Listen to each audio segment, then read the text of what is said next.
বিয়ে যেহেতু করেই ফেলেছি, চাইলেই আসতে পারো, একসাথে গোসল করব। সোজা সাপটা বলে দিলাম আমি একটু রেস্ট নিতে চাই। 5 মিনিট পর বাথরুম থেকে চেঁচিয়ে নীলা আপু বলল, আমি তো তোয়ালেটা আনতে ভুলে গেছি, দিয়ে যাও না একটু প্লিজ। ওয়েট। তোয়ালে হাতে দাঁড়িয়েছিলাম, দরজাটা খুলে হাত ধরেই টান দিয়ে বাথরুমে ঢুকিয়ে নিল।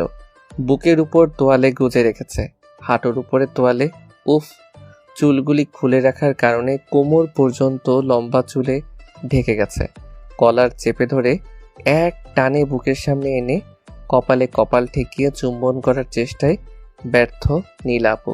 আহ আপু, ফুলসজ্জাটা এখানে না করে বিছানায় করলে হয় না? ভয় করতে তো। চুপ।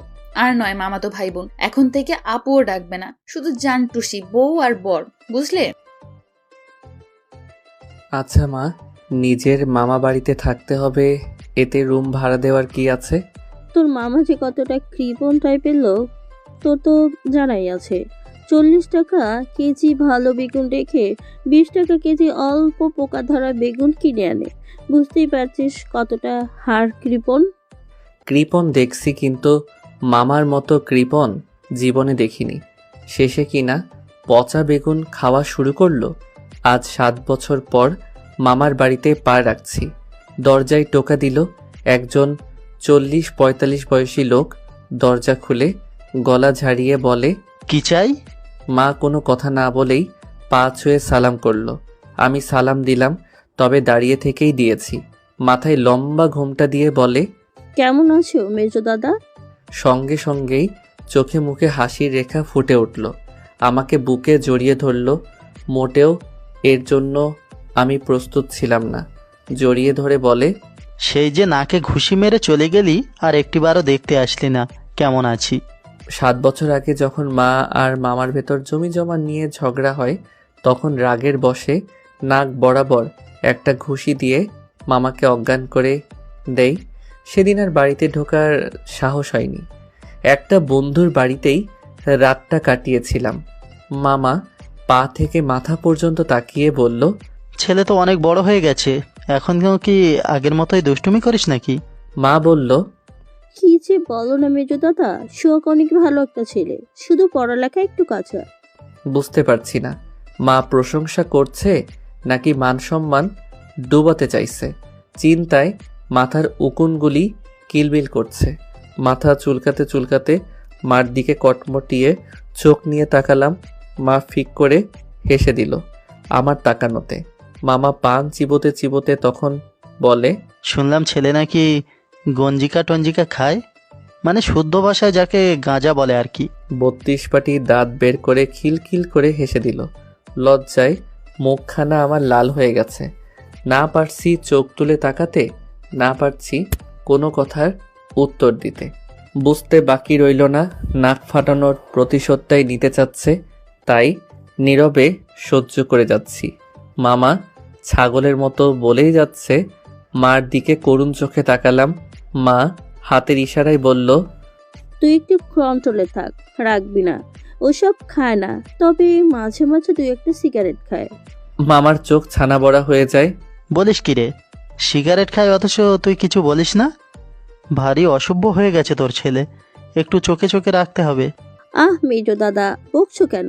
বাচ্চা মানুষ, বোঝেই কম, বুঝালেই সব বুঝবে। এই বুড়া নাতার ছেলেকে বাচ্চা বলিস? বিয়ে দিলে তো নিজেই 3 বাচ্চার বাপ হয়ে যাবে।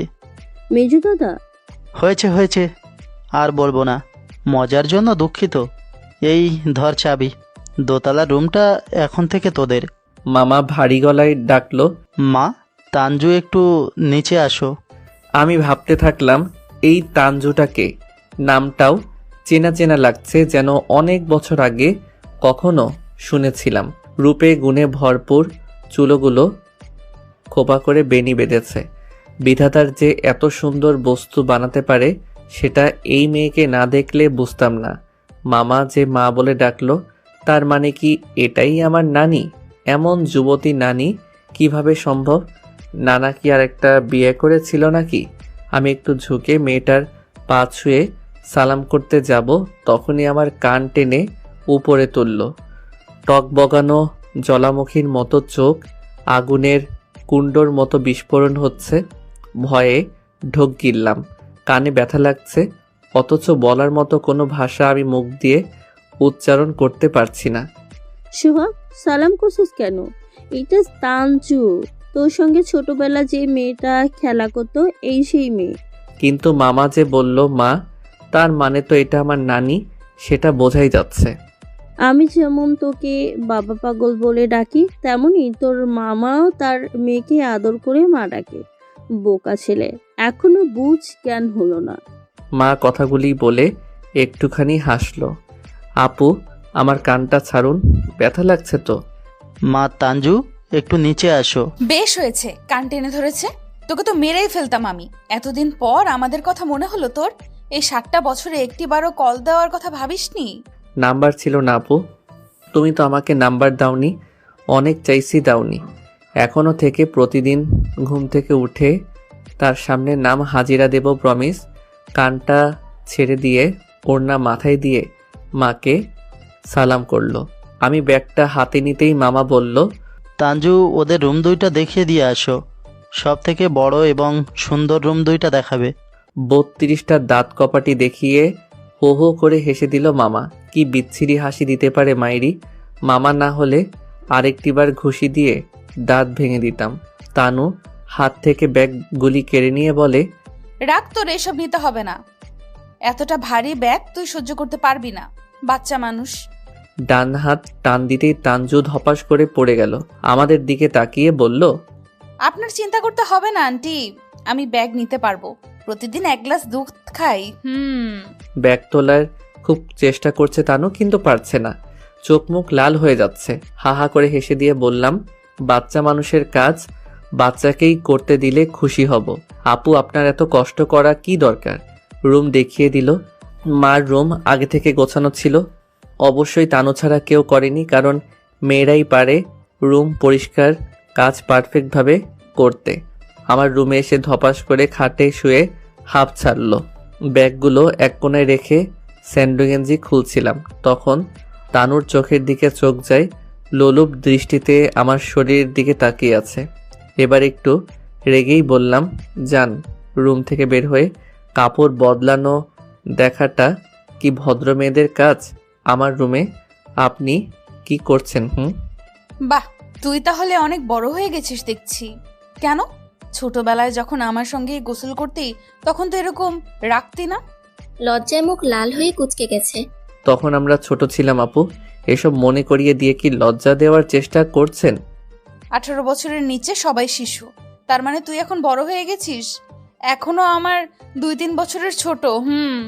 লজ্জায় কোনোভাবে হাত টেনে ধরে বাইরে পাঠিয়ে দিলাম। এবার যেন একটু হাঁপ ছেড়ে বাঁচলাম। কিছুক্ষণ রেস্ট নিয়ে ছাদে উঠে দাঁড়ালাম। মায়ের হাতে ধরা পড়ার আওতার বাইরে। মা নিচে রান্নার কাজ করতে ব্যস্ত। পকেটে হাত ঢুকিয়ে দিয়ে দিয়াশলাই আর একটা সিগারেটের প্যাকেট বের করলাম। রাস্তার মাঝে প্রথমে নিয়েছিলাম, কিন্তু মা পাশে থাকার জন্য খেতে পারিনি। মনটাও কেমন যেন সিগারেট সিগারেট করছিল। ছাদের এক কোণে দাঁড়িয়ে সিগারেট ঠোঁটে রেখে আগুন লাগালাম। শুক টান দিচ্ছি। হঠাৎ পাশ থেকে মেয়েলি কণ্ঠে কেউ একজন বলল, কে রে এখানে ধোয়া খাচ্ছে? তাহলে কি মা সিগারেট খেতে দেখে ফেলেছে? হঠাৎ এমন একটা ডাকে ভয়ে পুরো শরীরে ঝাঁকুনি দিয়ে উঠল। ভয়ে ভয়ে পাশের ছাদে তাকালাম।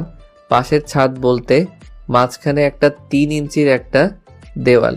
এবার আগের থেকে ভয়টা আরো দ্বিগুণ হয়ে গেল। তাঞ্জু আপু তাহলে সব দেখে ফেলছে। আমার আর রক্ষে নেই। মাকে নিশ্চয়ই বলে দিবে যে ডেঞ্জারাস মেয়ে। বাবারে, কান্না কান্না ভাব হয়ে গেছে নিজের ভেতর। মার ভয় দেখালেই কেঁদে দেওয়ার মতো অবস্থা। যে কোনো সময় কেঁদে দিতে পারি।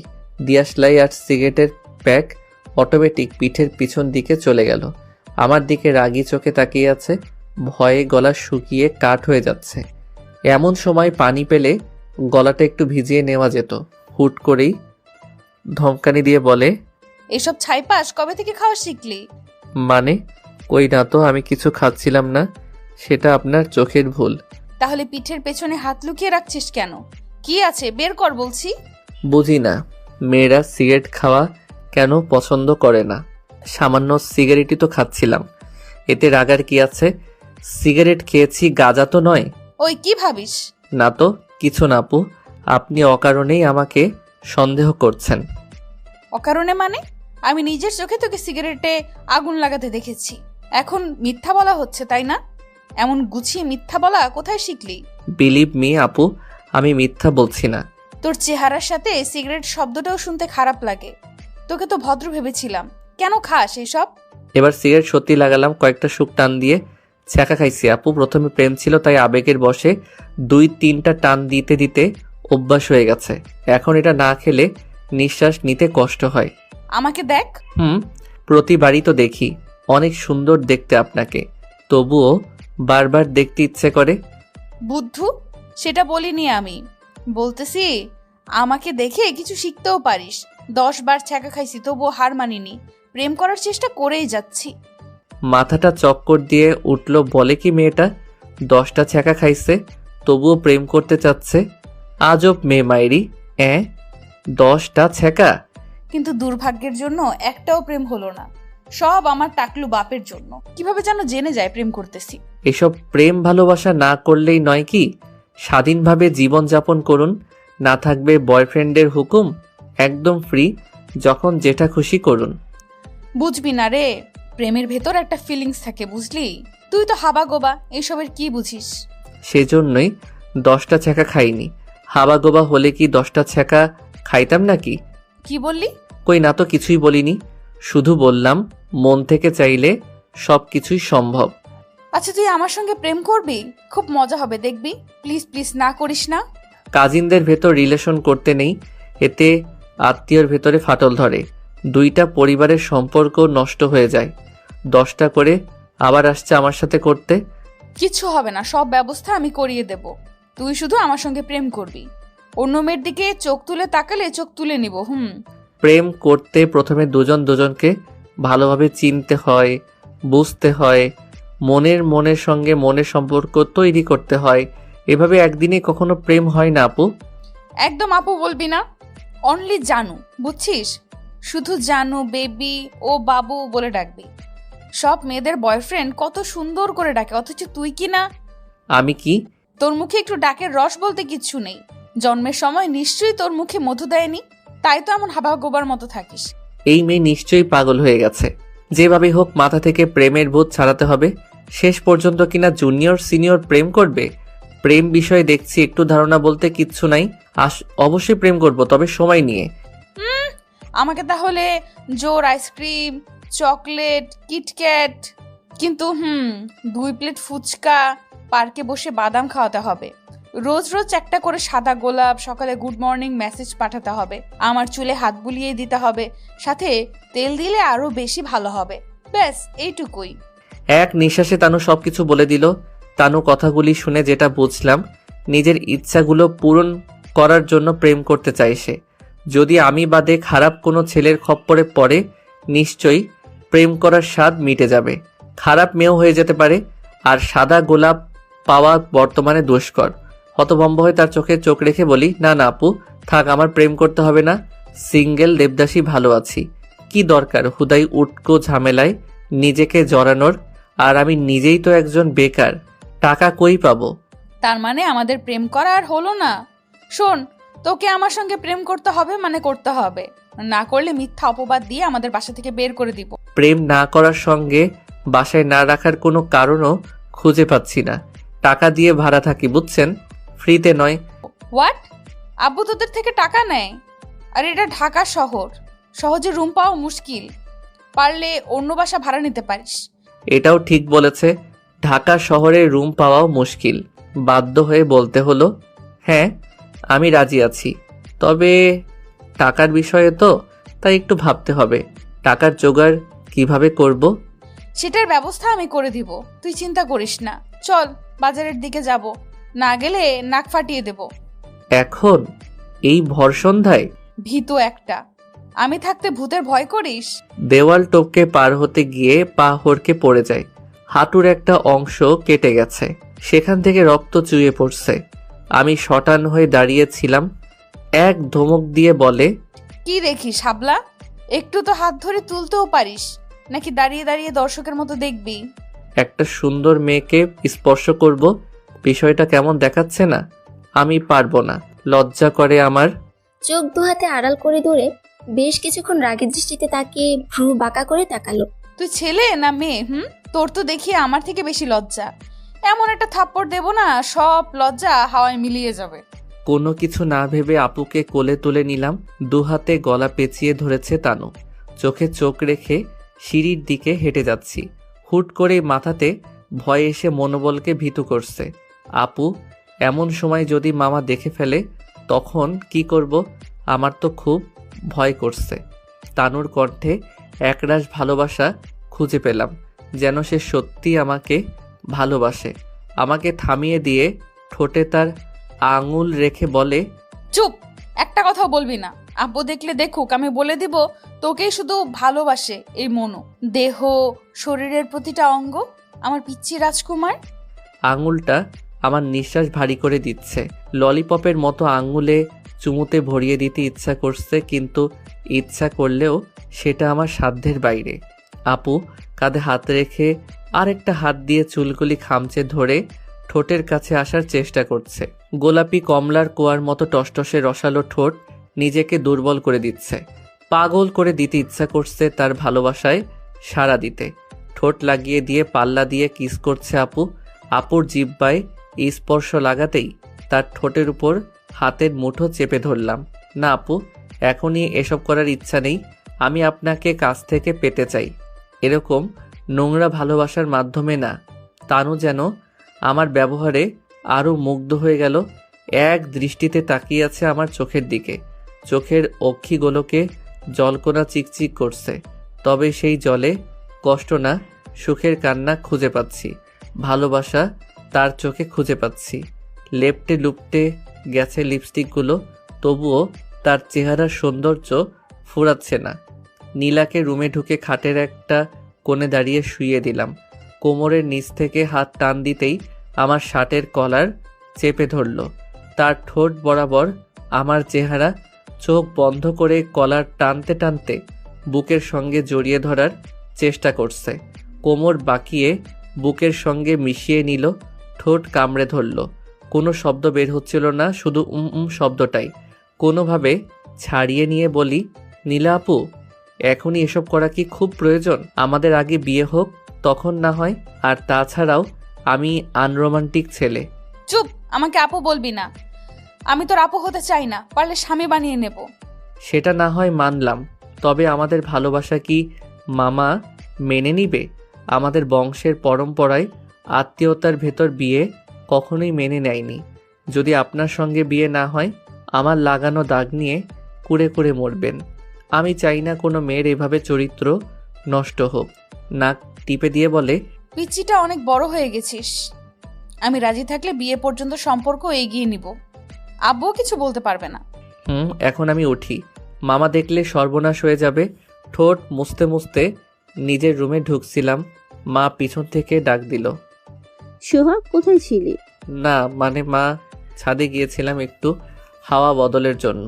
থাক, মিথ্যা বলতে হবে না। তোর ঠোঁটে লিপস্টিকের দাগ কেন লেগে আছে? নীলা রুমে গিয়েছিলি? সন্দেহের চোখে বলল মা। না মা, আমি নীলাপুর রুমে কেন যাব? আমি তো ছাদে ছিলাম। আর কোথায় পেলে লিপস্টিক? হাতের এক ঘষায় লিপস্টিক মোছার চেষ্টা করলাম। মা ঠোঁটের এক কোণ থেকে আঙুলে লিপস্টিকের দাগ লাগিয়ে আঙুল সামনে রেখে এক ধমকানি দিয়ে বলে, এটা কি তাহলে? আমার সাথে মস্করা করিস? থাপ্পড় দিয়ে শিক্ষা দিয়ে দেব। সে তোর বড় অপুর মতো, আর তুই কি না সর্বনাশ করার জন্য উঠে পড়ে লেগেছিস? তোকে তো ভদ্র ভাবতাম, তুই তো এমন ছিলি না। বাচ্চাদের মতো চোখের জল ফেলতে ফেলতে নিজের রুমে ঢুকে বালিশ ভিজিয়ে দিচ্ছি। রাতে কিছু খাইনি, আমার কি দোষ? নীলা আপুই তো জোর করে। রাগটা এখনো কমেনি। দরজার ঠক ঠক শব্দ হলো। সিটকিনি খুলে দিতেই নীলাকে দেখে বললাম, কেন এসেছে আপনি? আপনার জন্যই প্রথমবার আমার মা আমাকে বকাঝকা করেছে। আজ থেকে আমাকে আর বিরক্ত করবেন না প্লিজ। খেয়ে নে, রাতে না খেলে শরীর খারাপ করবে তো। থালাটা ছিটকে ফেলে দিলাম। মা সামনে এসে দাঁড়ালো। নীলা মাকে জড়িয়ে ধরে মায়া কান্না শুরু করে দেয়। নীলার মাথায় হাত বুলিয়ে দিয়ে বলে, জানতাম না তুই আমার ছেলেকে এত ভালোবাসিস। কেন? তোরা একে অন্যকে ভালোবাসলি?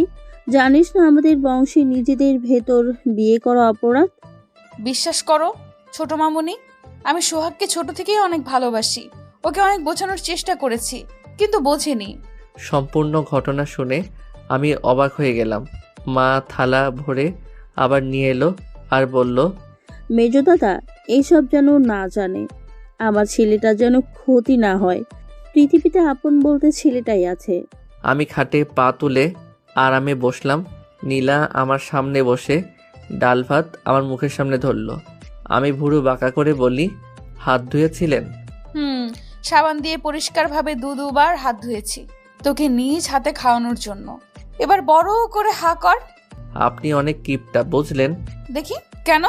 আমার আব্বুর মতো মোটেও কিপটা না। কিপটা হলে তোকে সব ভালোবাসা একদিনে উজাড় করে দিতাম না, কিন্তু তুই তো ভালোবাসার ক অক্ষরও বুঝিস না।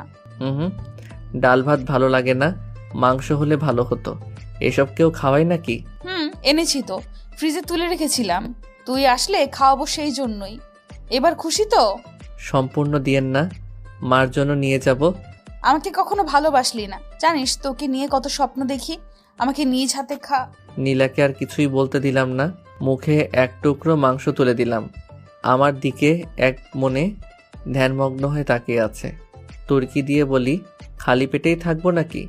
মুখ তো ব্যথা হয়ে গেল হা করে থাকতে থাকতে। ও সরি, মনে ছিল না।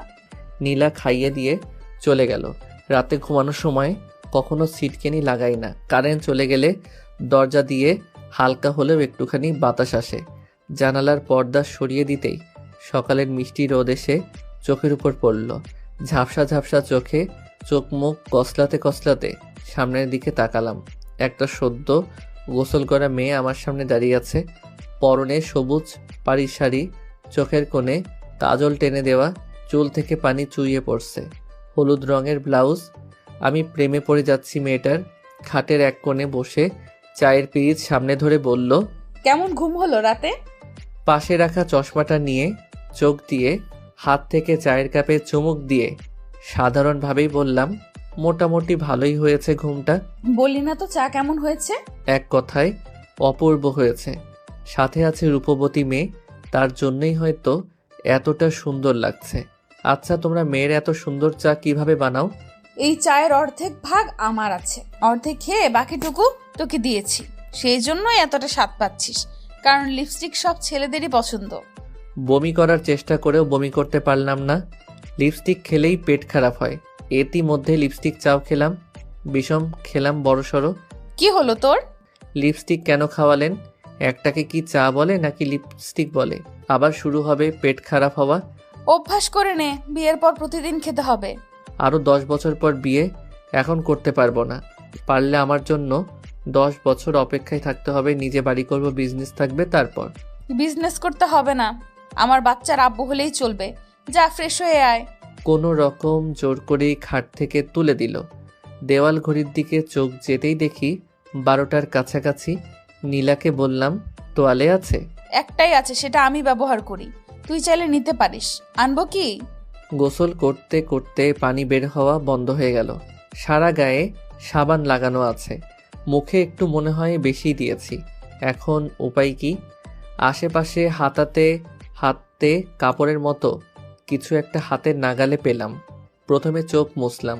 চোখ মুছে দেখি নীলা আপু, তার শাড়ির আঁচলে লেগে আছে সাবান। এক বালতি সামনে রেখে দিয়ে লুঙ্গির গিট্টু ঠিক করে দিয়ে বলল, ট্যাঙ্কের পানি শেষ, একটু পানিতেই গোসল করতে হবে। আর লুঙ্গিটা ঠিকভাবে পরতে পারিস না, খুলে তো সবকিছু দেখাই যাচ্ছে। লজ্জায় লাল হয়ে গেলাম। নীলা আপু আমার সব লজ্জা দেখে নিয়েছে। সামনেও ঠিকভাবে দাঁড়িয়ে থাকতে পারছি না। মুচকি হাসি দিয়ে চলে গেল। গোসল করে বের হব এমন সময় নীলা আপু সামনে এসে দাঁড়ালো। একটা হাতে তোয়ালে দিয়ে ভেজা চুল মুছতে মুছতে একজন আরেকজনের মুখোমুখি। অনেক ভয় করে এই নীলা আপুকে দেখে। অনেক কষ্টে একটা ভাড়াটে বাসা পেলাম, কিন্তু আর মনে হয় না বেশি দিন থাকতে পারবো। সত্যটা তো একদিন না একদিন ধরা পড়বেই। তখন সম্মানের সাথে থাকার জন্য আবাসস্থলও হারাতে হবে। নীলা আপুর হাত থেকে তোয়ালিটা নিয়ে বলল, কি করছিস সেই সব? ভাবার ঘোরে থাকার কারণে হঠাৎ চমকে যায়। আমি তোতলাতে তোতলাতে বলি, না কিছুই করছিলাম না, তোয়ালে দিয়ে মাথা মুছতেছিলাম। এখন থেকে আর মুছতে হবে না, আমি মুছিয়ে দেব তোর ভেজা চুল। যার কাজ তাকে করতে দেওয়াই ভালো, বুঝলি? কিন্তু নীলা আপু কথার মাঝখানেই থামিয়ে দেয়। এ যেন বইয়ের অধিকার আর আমি তার সদ্য বিবাহিত স্বামী। কি আশ্চর্য! অথচ আমাদের দুজনের একজনেরও বিয়ের কথা পর্যন্ত বাড়িতে বলা হয়নি। আর যদিও আমাদের বিয়ে সম্পর্কে কোনো কথা শুনতো তাহলে হয়তো জীবন্ত পুড়িয়ে ফেলা হতো। সমাজের নিয়ম বড়ই অদ্ভুত। কাজিনদের ভেতর কেন বিয়ে করার নেই? নীলা মাথার বিন্দু পরিমাণ জলও দৃঢ় দৃষ্টিতে দেখে দেখে মুছে দিচ্ছে। মানুষ আসলে ভুল চিন্তাধারা নিয়ে চলাফেরা করে। বয়স গেলেও মানুষের আবেগ কমে না। আবেগ বিবেক নিজের উপর নির্ভর করে। যদি সে আবেগকে আঁকড়ে ধরে সারাটা জীবন থাকে, তাহলে আবেগ নিজ থেকে তাকে ছাড়বে না, আরো শক্ত করে ধরে তার ব্রেন ধ্বংস করার চেষ্টা করবে। মাথা নিচু করে দাঁড়িয়েছিলাম। নীলা আপু বলল, টেবিলে ভাত বেড়ে আসছি, খেয়ে নিবি। আজও ডাল ভাত নাকি মাংস? কোনটা রান্না করছেন আমার জন্য? প্রতিদিন কি তোর জন্য মাংস রান্না করব নাকি? মাংস কি গাছে ধরে? জানিস না আমার আব্বু কতটা কৃপণ একটা লোক? জানি তো। এত পরিমাণের কৃপণ যে পচা বেগুন খায়, ভাবতেই অবাক। এই কৃপণ মানুষটাই আমার ভবিষ্যৎ শ্বশুর। আমার আব্বুকে অপমান করবি না বলে দিলাম, নইলে নইলে তোর। প্রচণ্ড রেগে থাক, আর বলতে হবে না। কিছু বললেই তো কিসটিস করে একাকার অবস্থা করে দেবেন।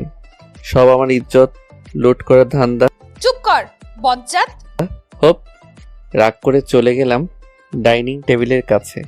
মামা এসে পাশের চেয়ার টেনে বলল, সোহাগ, তোমাকে একটা ছোট্ট কাজ দিব, করতে পারবি?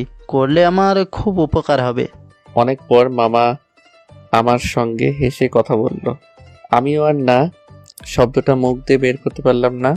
জি মামা বলেন। আমি নিজের সবটুকু দিয়ে চেষ্টা করব। আমার একমাত্র মেয়েটাকে তোমার প্রাইভেট পড়াতে হবে। অঙ্ক বড্ড কাঁচা, এবার ফেল করলে বের করে দিব।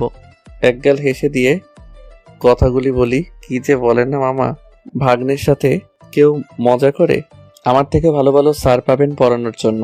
এর আগে অনেক স্যার নিয়েছিলাম, তারা 1-2 মাস পড়ানোর পর বলে, আঙ্কেল, আপনার কোনো আপত্তি না থাকলে আমি নীলাকে বিয়ে করতে চাই। বলো তো ভাগ্নে, এভাবে স্যারেরাও লুচ্চামি শুরু করলে পড়বো কার কাছে? কিন্তু মামা, নীলা আপু তো আমার সিনিয়র, মানে বয়সে অনেক বড়। ছোট হয়ে কিভাবে পড়াবো? তুমি শুধু পড়ার সময় চোখে চোখ রাখবে, যেন পড়ায় ফাঁকি না দেয়। প্লিজ বাবা, অনুরোধ করছি, না করো না। মা প্লেট উল্টিয়ে কয়েকটা লুচি দিল। নীলার রান্না খাবো নাকি মার তৈরি করা লুচি?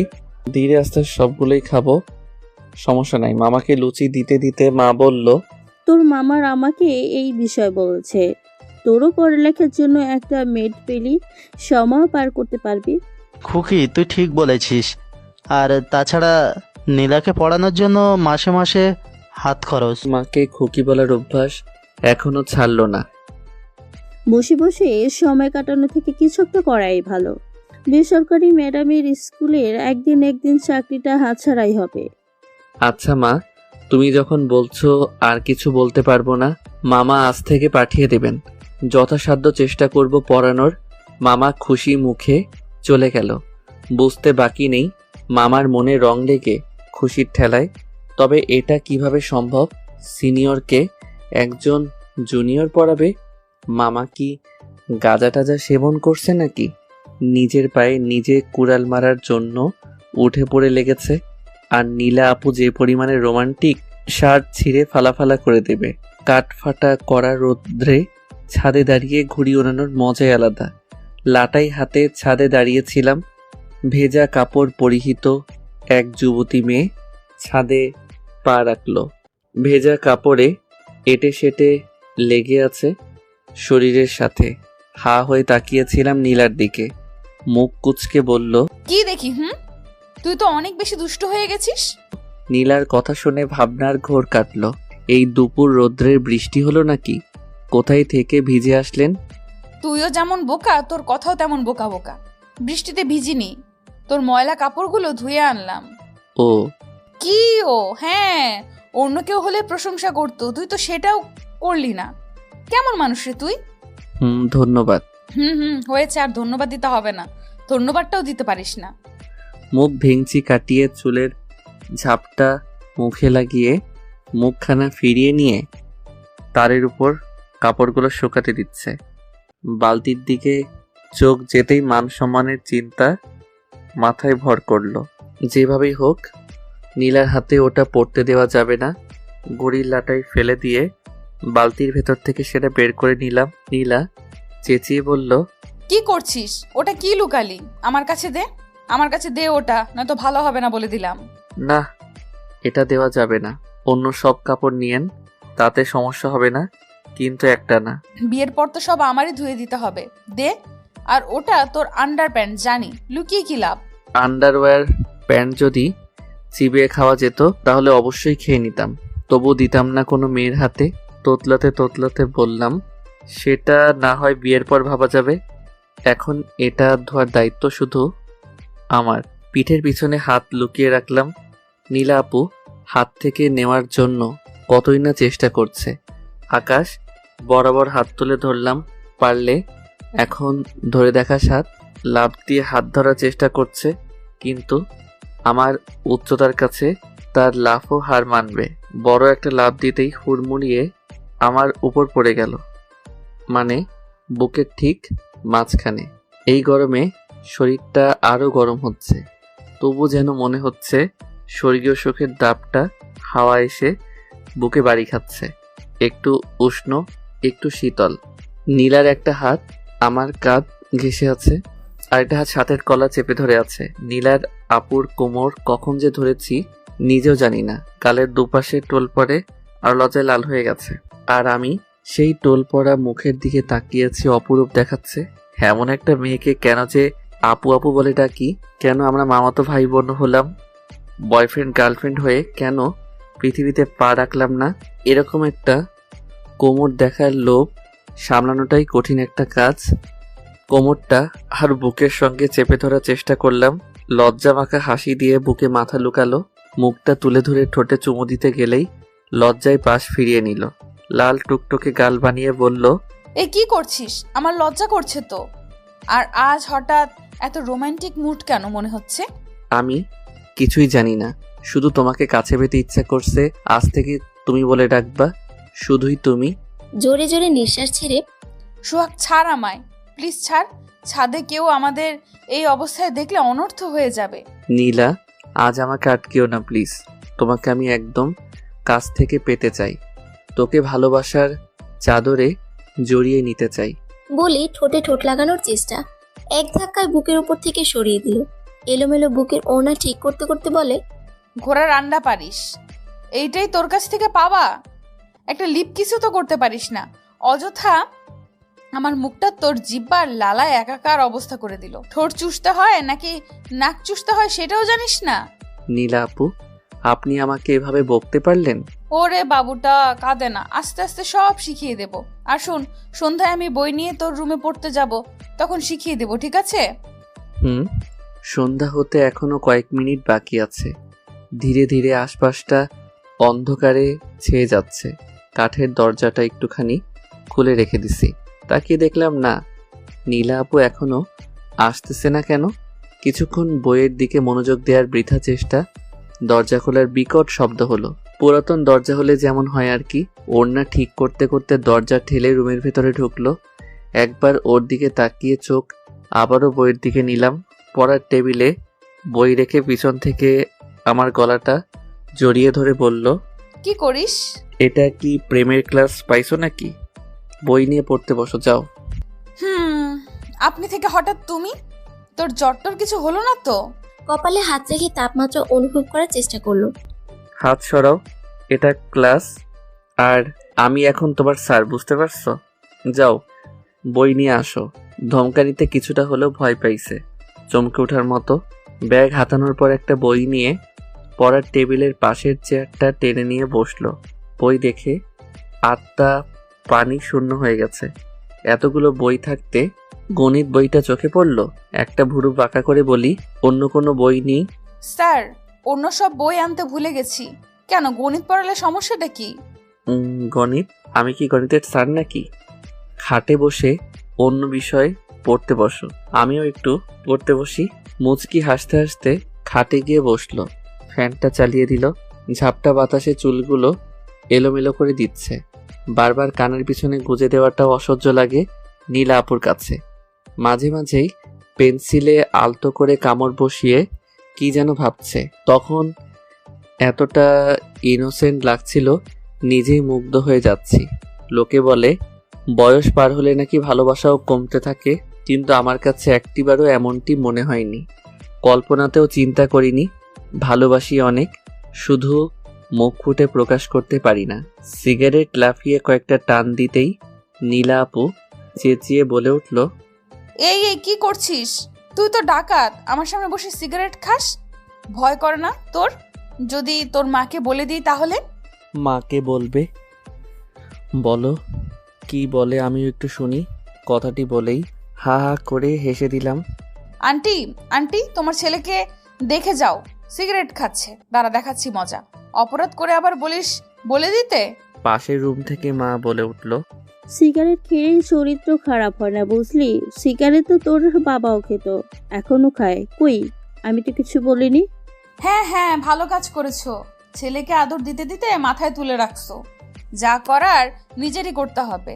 নীলা আপুর সামনে বসে বললাম, দেখি কি লিখলা। এতটা সময় রাবার দিয়ে ঘষাঘষি করে হাত থেকে খাতাটা কেড়ে নিলাম। ভয়ে ভয়ে এটে সেটে হাঁটু মুড়ি দিয়ে বসে আছে। খাতার প্রথম পৃষ্ঠায় লেখা, ভালোবাসি আমার পিচ্চি স্যারটাকে। রাগ নিয়ে নীলা আপুর দিকে তাকিয়ে হেসে দিলাম। এক নিমিষেই গলা জড়িয়ে ধরে বাচ্চাদের মতো গালে চুমু দিল। গাল পরিষ্কার করতে করতে বললাম, এসব কি শুরু করলেন? পড়ার সময় তো একটু মনোযোগ দিলে পারেন। ধাক্কা দিয়ে ফেলে দিল খাটের উপর। বুকের উপরে উঠে বসলো। একটুখানি ঝুঁকে আছে মুখের উপর। চুলগুলি খোলা রাখার জন্য নাকে চোখে সুড়সুড়ি দিচ্ছিল। চোখে মুখে শয়তানি হাসির আভাস। আহ পু। ঠোঁটের উপর আঙুল রেখে নিজের একটা ঠোঁট কামড়ে ধরে বলে, চুপ! ক্লাস তো অনেক নিয়েছিস, আজ তোকে রোমান্টিক ক্লাস করাবো ছাত্রী হয়ে। ভালোবাসা কত প্রকার এবং কি কি কিভাবে ভালোবাসতে হয় বর্ণনা সহকারে। কিছু বুঝে ওঠার আগেই আমাকে চুলের ভেতর লুকিয়ে নিল, ঠোঁট দুটো এক করে দিল। আমিও ধীরে ধীরে হারিয়ে গেলাম তার ঠোঁটের উষ্ণ স্পর্শের ছোঁয়ায়। চুম্বন করতে করতে বলল, সোহাগ। নীলা জোরে জোরে কয়েকটা নিঃশ্বাস ছেড়ে কথাগুলি দুজনেই বলি। চুলগুলি মাঝে মাঝে হাত দিয়ে ঠিক করে দিচ্ছি। নীলা আপুকে বুকের উপর থেকে নিয়ে দিলাম। মাথাটা এখনো রিমঝিম করে ব্যথা করছে। উষ্ণ ঠোঁটের মায়াবী ভালোবাসার ছোঁয়ায় নেশা লেগে গেছে। চুলগুলি খামচে ধরে ঠোঁটের কোণে একটা কিস করে বললাম, নীলা আপু, এটা কি ছিল? তোর প্রতি আমার ভালোবাসা, এইটাকে বলে ভালোবাসার আদর। কেন, তোর ভালো লাগছে না বুঝি? বুকে ধাক্কা দিয়ে ফেলে দিল। ধপাস করে বালিশের উপর চিত হয়ে পড়ে গেলাম। এলোমেলো চুলের ঝাপটা দিয়ে চলে যেতে চাচ্ছে নীলা আপু। শোয়া অবস্থায় বাম হাত ধরে টান দিয়ে বুকে জড়িয়ে ধরলাম। ভালোবাসার নেশায় মাতাল হয়ে আধো আধো কণ্ঠে বললাম, প্লিজ আর একটু। কপালের সঙ্গে কপাল ঠেকিয়ে দুগালে হাত রেখে এক ফালি মায়াবী হাসি দিয়ে নিচের ঠোঁট কামড়ে ধরল। ঠোঁট দুটো টেনে লাগলো। হাঁপাতে হাঁপাতে ভারী গলায় বলল, ও সোহাগ, আই লাভ ইউ। আমাকে কখনো ধোকা দিবা না তো? আমি তোকে সারা জীবনের আপন করে পেতে চাই। ভালোবাসি তোমায়, খুব ভালোবাসি। চুল মুঠিতে খামচে ধরে আদর করতে লাগলো, ঠোঁটে ঠোঁট রেখে। এইটার জন্য আমি একেবারে প্রস্তুত ছিলাম না। কি করব ভেবে পাচ্ছিল না। নীলা নিজের ঠোঁট দুটো দিয়ে আমার নিজের ঠোঁটটা চেপে ধরল। তারপর শুরু করলো রোমান্টিক অত্যাচার। আমার চুলগুলি খামচে ধরে আছে নীলা আপু। চোখের পাতা বন্ধ করে উপভোগ করছি। উপভোগ করা ছাড়া অন্য কিছু তো করতে পারছি না, কারণ এখন নতুন প্রেমের ক্লাস শিখতে একটু অসুবিধা হবেই। হঠাৎ বুঝতে পারলাম আমার ঠোঁট থেকে লাল কিছু বের হচ্ছে। অবশ্যই লিপস্টিক না। নীলা আপু গোলাপি লিপস্টিক ছাড়া অন্য কোনো লিপস্টিক ব্যবহার করে না। তাহলে কি রক্ত? ঠোঁটে হাত রেখে দেখলাম রক্তে বেঁকে গেছে। নীলা কাদা কাদা ভাব ধরে বলল, সোহাগ, তোমার কিছু হলো না তো? ইস, আমি শুধু রাক্ষসের মতো তোমার ঠোঁট কামড়েই যাচ্ছিলাম। মেয়েটা আর একটু হলে কেড়েই দিবে এমন অবস্থা। আমাকে তুই ছাড়া কখনো কিছু বলতোই না। আজ হঠাৎ তুমি। চুলগুলি মুঠিতে ধরে ঠোঁটে চুমিয়ে দিতে দিতে বললাম, তোমার ওই ঠোঁটের আদর পেলেই সব কিছু ঠিক হয়ে যাবে। পাগল হতে হবে না। হাত ঝটকা দিয়ে সরিয়ে দিয়ে দৌড়ে দিয়ে স্যাভলন আনলো। ঠোঁটে স্যাভলন লাগিয়ে দিচ্ছে। উহ, ব্যথায় হালকা কুকিয়ে উঠলাম। একদম নড়াচড়া করবি না। ইস, কতটা কেটে গেছে। তবুও একবার বলার প্রয়োজন মনে করল না। আমি কত খারাপ মেয়ে, কিভাবে তোর ঠোঁট কামড়ে রক্ত বের করে দিছি, তাই না? কোলে বসে আছে, কোমর পেঁচিয়ে ধরেছিলাম। তখন আমি মাথায় দুষ্টু বুদ্ধি ভর করলো। কোমরে একটা চিমটি কাটলাম। আউ, তুই কি একটুও ভালো হবি না? সারা জীবন এইভাবে শাসন করতে পারবো না। খিলখিল করে হেসে দিলাম। স্যাভলন লাগানোর কিছু সময় পর আমি নীলা আপুর হাত মেলিয়ে দিয়ে শুয়ে রইলাম বেশ কিছুক্ষণ। সিলিং ফ্যানের দিকে তাকিয়ে বলি, নীলা আপু, আজ আমার জীবনের শ্রেষ্ঠ একটা দিন ছিল, যা আমি কখনোই ভুলতে পারবো না। আচ্ছা, তুই সব সময় আপু আপু করিস কেন? নীলা বলে ডাকতে সমস্যাটা কি? কিছুক্ষণ ভাবতে ভাবতে বললাম, ভাবার বিষয়। আপনি আমাকে কেন তুই বলে ডাকেন? কারণ আমি তোর সিনিয়র, তাই। আর বাকিটা জীবন তুই বলেই ডেকে যাব। আমি জুনিয়র, তাই আপু বলে ডাকি। পরবর্তী থেকে আপু না ডাকারই চেষ্টা করব। অবন্তী আপু ঘড়ির দিকে তাকালো। রাত 8টার কাছাকাছি বেজে গেছে। খাট থেকে উঠতে যাবে, তখনই হাত টেনে ধরে বলি, আর কিছুক্ষণ থেকে যাও না নীলা আপু। না রে, রাত 8টা বেজে গেছে। কাল আবার সন্ধ্যার আগ মুহূর্তে চলে আসব। কিস করতে করতেই রাত 8টা বেজে গেছে, অথচ একটিবারের জন্য বুঝতে পারিনি। আশ্চর্য। নীলা আপু মার রুমের পাশ দিয়ে যেতেই মা নীলাকে কাছে ডাকলো। মা বলল, বস, তোর সাথে একটু গল্প করি। মেজো দাদা চা খেতে গেছে বাইরে। তেল নিয়ে এসে মাথায় মালিশ করে দিতে দিতে বলল, চুলের যত্ন আতি নিস না নাকি? কেমন উস্কো খুস্কো হয়ে গেছে, সেদিকে খেয়াল নেই তো? সময় পায় না তো মাথায় তেল শ্যাম্পু করার। আমার কাছে আসলেই তো পারিস। সারাদিন বুড়ি মানুষ একা একা বসে সময় কাটে। তুই থাকলে তো গল্পও করার একটা লোক পাবো। আচ্ছা, তোমার ছেলেকে বিয়ে টিয়ে করবে নাকি সারা জীবন সিঙ্গেল দেবদাস করে রাখবে? বড় হয়ে যাচ্ছে দিন দিন, সেদিকে কোনো খেয়াল নেই তোমার? নীলা আপু মার সাথে কথা বলে রুমে চলে গেল। আমার কিন্তু একটু ঘুম ধরতেছে না। সন্ধ্যার সেই মুহূর্তটা মনে পড়ছে। নীলা আপু কত রোমান্টিক। যদি বিয়ে করি তাহলে নীলা আপুকে, নয়তো চিরকুমার থেকে যাব। বিয়ে শব্দটা মুখ দিয়েও বের করব না। মাথার নিচে হাত রেখে বালিশের এপাশ ওপাশ করছি। ঘুম আসতেছে না। শুধু নীলা দু চোখ জোরে। সে কি আমার ঘুম কেড়ে নিল? কি এমন মায়া জাদু করলো? এক চিলতে হাসি ফুটে উঠল ঠোঁটের কোণে। নিজের অজান্তেই হঠাৎ দরজায় কারো টোকা পড়ল। আমি শোয়া থেকে উঠে বসলাম। কে? দরজার ওপাশ থেকে শব্দ আসলো। সোহাগ, এই সোহাগ গাধা কোথাকার, ঘুমালি নাকি? আমার ঘুম হারাম করে তুই কিভাবে ঘুমাস? চোখে মুখে হাসির রেখা ফুটে উঠল। এই নিশ্চয়ই নীলা আপু ছাড়া অন্য কেউ হবে না। তবুও বিশ্বাসেরও বিশ্বাস নেই। শিওর হওয়ার জন্য বললাম, মা কিছু বলবে? দরজার ওপাশ থেকে রাগী কণ্ঠে চেতে গিয়ে বলে, আমি তোর মা মনে হয়? গর্ধব উজভুক কোথাকার। দরজা খোল, আমি তোর প্রেমিকা। প্রেমিকাকে মা বলে ডাকিস, লজ্জা করে না? মাত্র কয়েকদিনের পরিচয়েই প্রেমিকা দাবি করছে। এরকম গালি নীলা আপু ছাড়া আর কেউ দিতে পারে না, পারবেও না। দরজার ছিদ্র দিয়ে চোখ রেখে দেখি নীলা আপু কি যেন হাতে নিয়ে দাঁড়িয়ে আছে। খাবার হলে তো ভালোই হয়, জমিয়ে খাবো। সিটকেরি খুলতে খুলতে বললাম, নীলা আপু এত রাতে কি মনে করে আসলেন? সিটকেরি খুলতে ঝাঁপিয়ে পড়লো আমার উপর। বাবারে, এরকম রোমান্টিক মেয়ে আমি জীবনে আর একটাও দেখিনি। নিচের ঠোঁট কামড়ে ধরেছে। মুখ দিয়ে টু শব্দ বের করতে পারছিলাম না।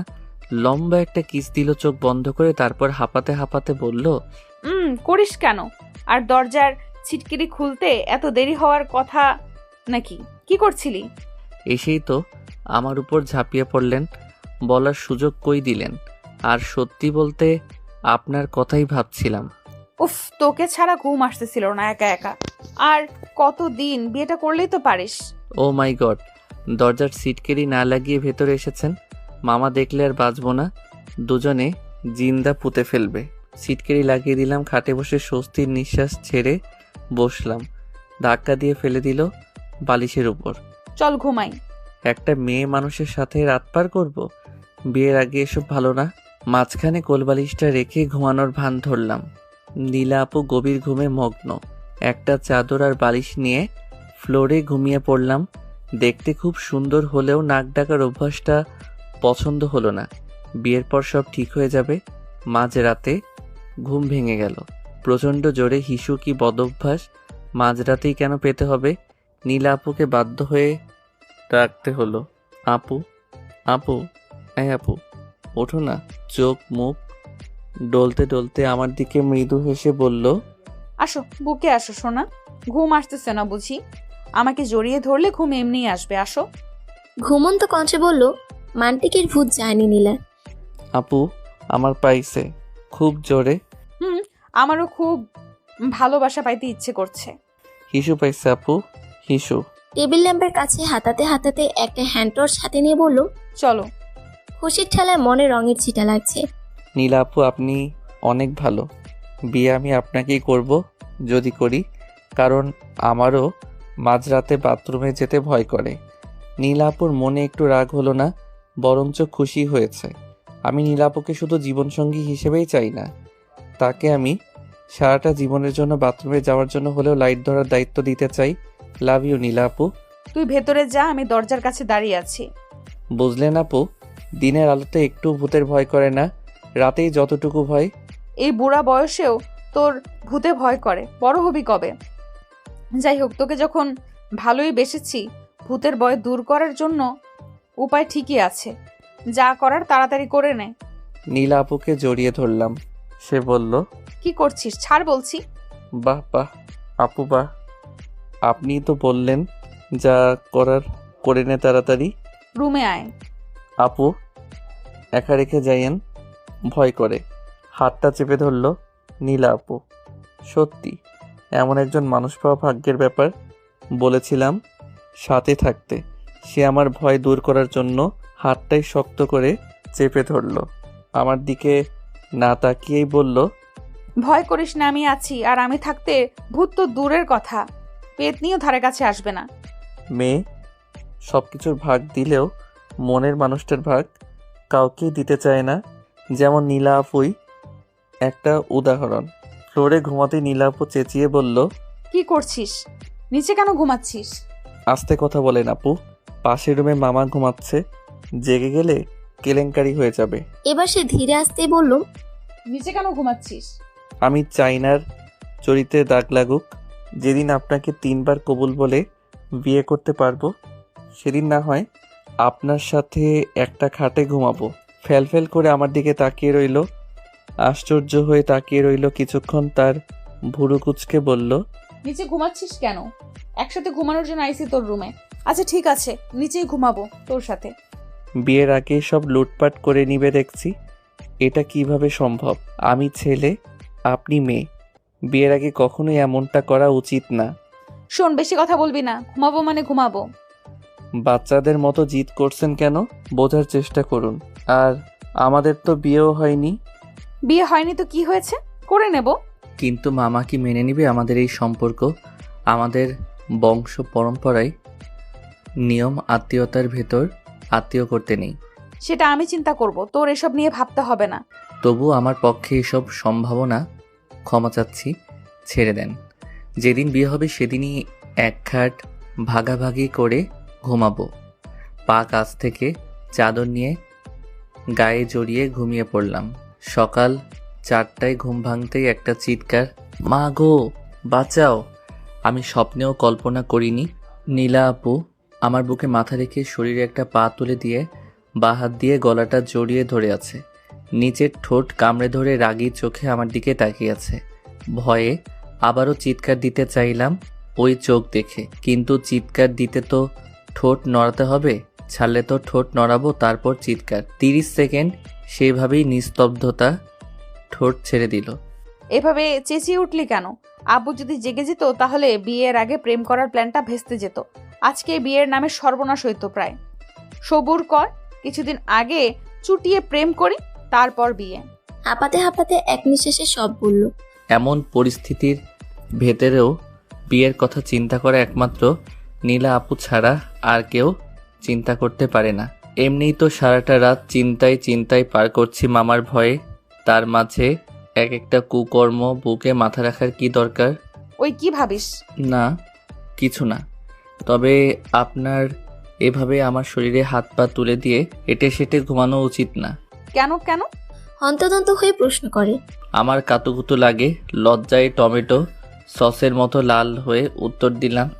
প্রথম প্রথম এরকম একটু একটু কাতুকুতু লাগতেই পারে, আর এই কাতুকুতু লাগলেই ফিলিংসটা আরো বেশি লাগে। তোর মনে আছে কাল সন্ধ্যায় যখন গলায় কিস করতেছিলি? আমার কাতুকুতু লাগছিল, তবুও তোকে একটিবারের জন্য মানা করিনি, বরং আরো জড়িয়ে ধরে কিস করার আনন্দটা উপভোগ করছিলাম। ও, একটু রোমান্টিক হতে শিখে নে। মাঝে মাঝে জোর করে কিস টিস করবি, বুঝলি? না না, করিস না বললে কিস করবি। জোর করে কিস করলে একটু বেশি পরিমাণে ভালো লাগে। সব হবে বিয়ের পর। বিড়াল মারার কাজটাও করে দিব, অপেক্ষা করো শুধু। বুকে মাথা লুকিয়ে জড়িয়ে ধরে বলে। যা দুষ্টু, আমার লজ্জা করে। তাহলে বিয়ে করব না।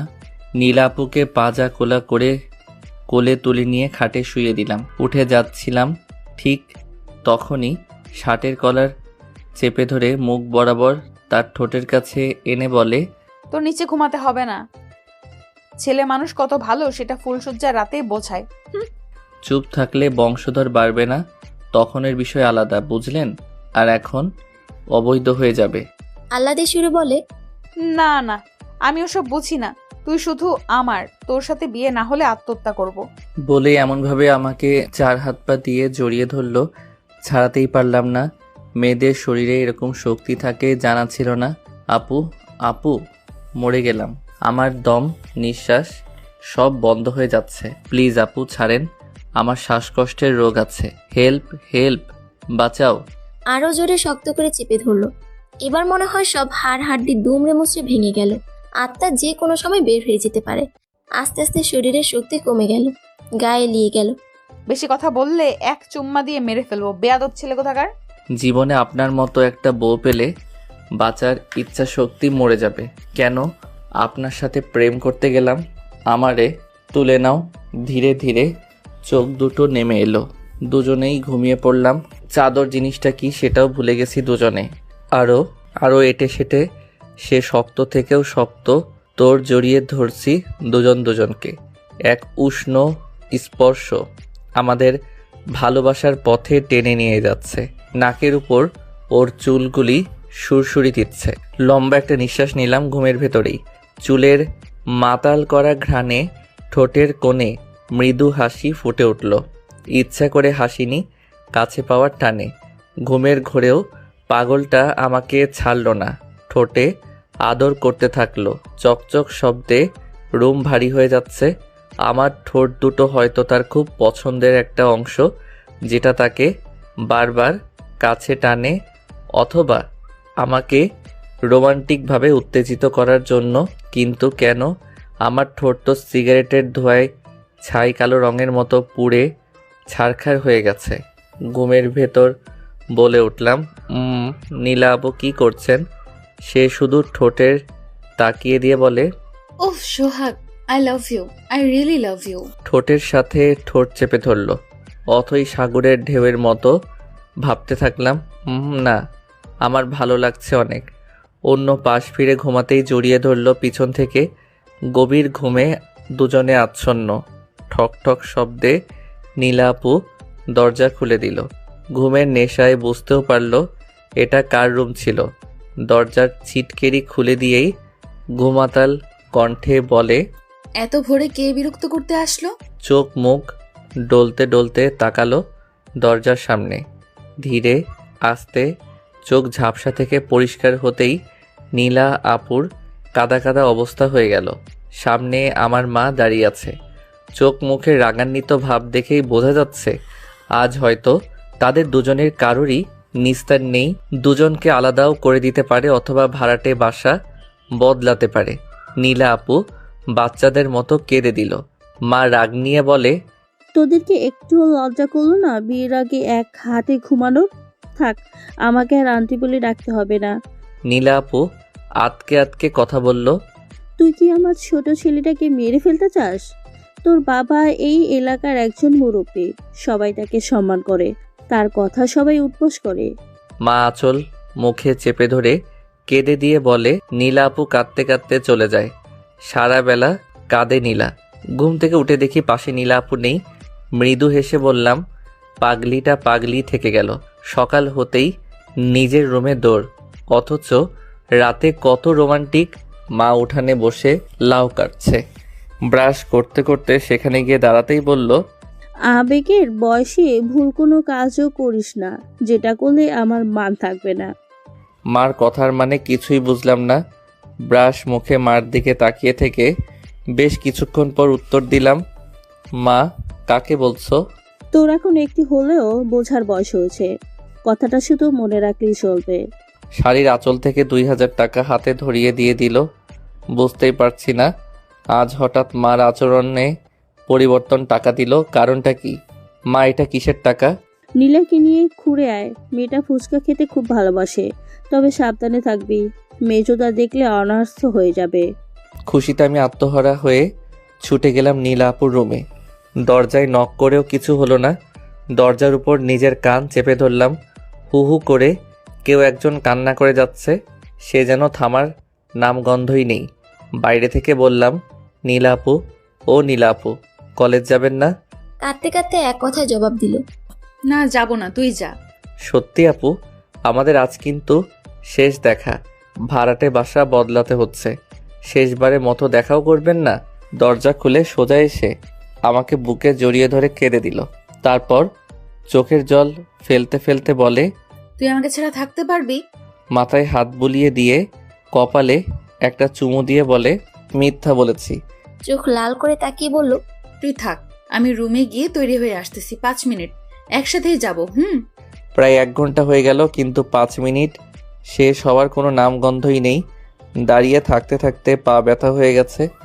বিরক্ত হয়ে নীলা আপুকে বলি, আমি চলে গেলাম আপু, লেট হয়ে যাচ্ছে। এত দেরি হলে ক্লাস ধরতে পারবো না। থাম, আসতেছি। হিজাব মেকআপ দিয়ে পরিমণির মতো সুন্দর হয়ে আমার সামনে দাঁড়িয়ে নাচতে নাচতে বলল, দেখ তো কেমন লাগছে দেখতে আমাকে।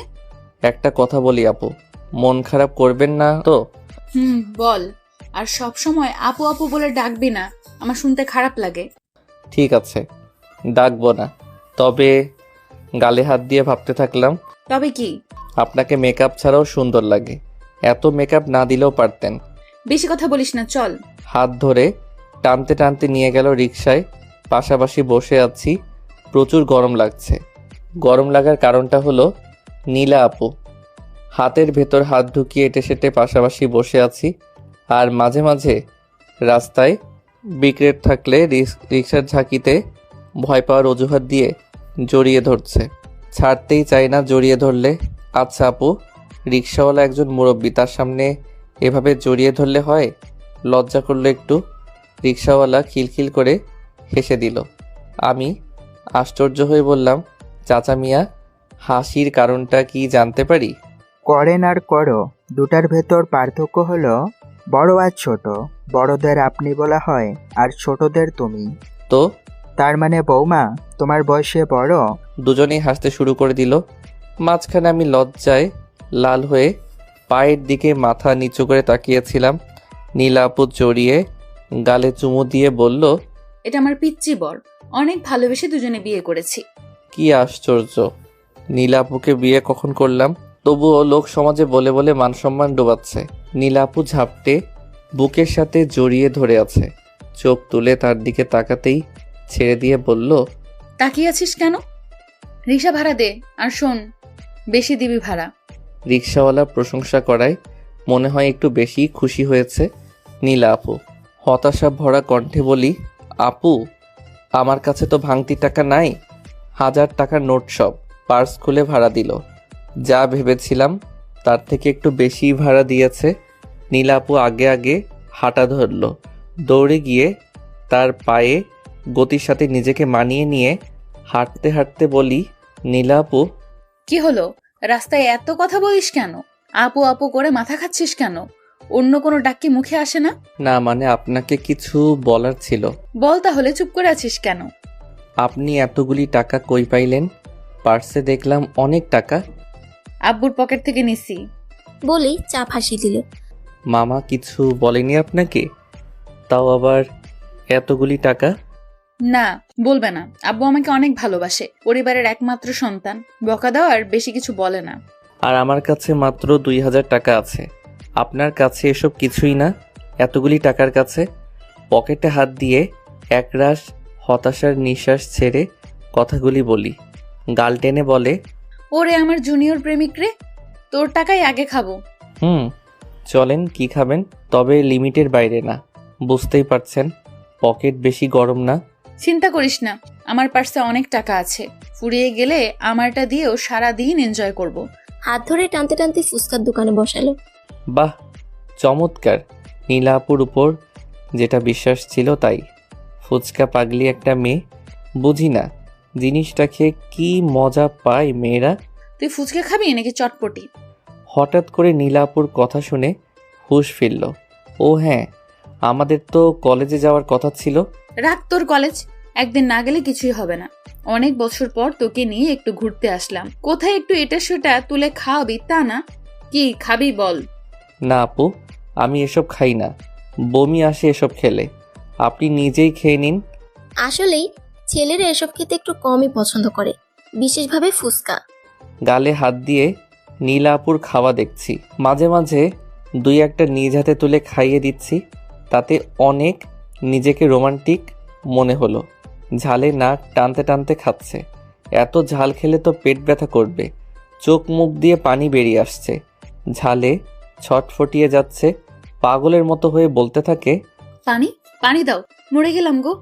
ফুচকাওয়ালা গ্লাসে পানি ভরার আগেই নীলা আপু মাথাটা চেপে ধরে ঠোঁটে ঠোঁট লাগিয়ে দিল। নোনটা নোনটা টক ঝাল মিষ্টি লিপস্টিকের স্বাদ ফুচকা খাওয়ার জন্যই হয়েছে। আমার মনটা চাচ্ছে ঠোঁটটা ছিঁড়েই ফেলি। এক কথায় জাস্ট ওয়াও। লাইফের ফার্স্ট টাইম এরকম অদ্ভুত স্বাদের লিপস্টিক জীবনে খাইনি।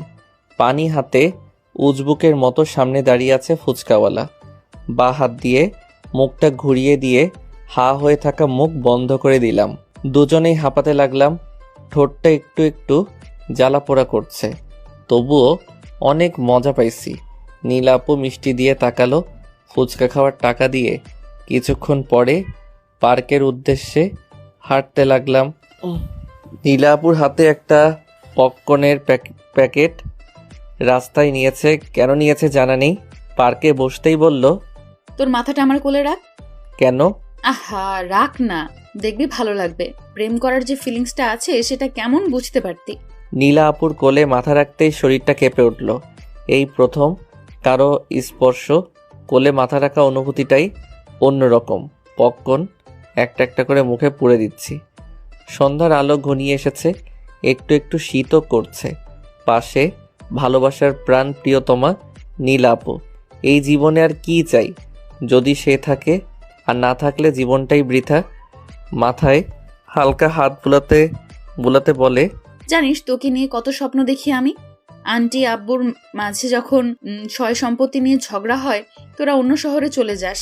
আমি অনেক কেঁদেছিলাম খেলার সাথে হারালাম ভেবে।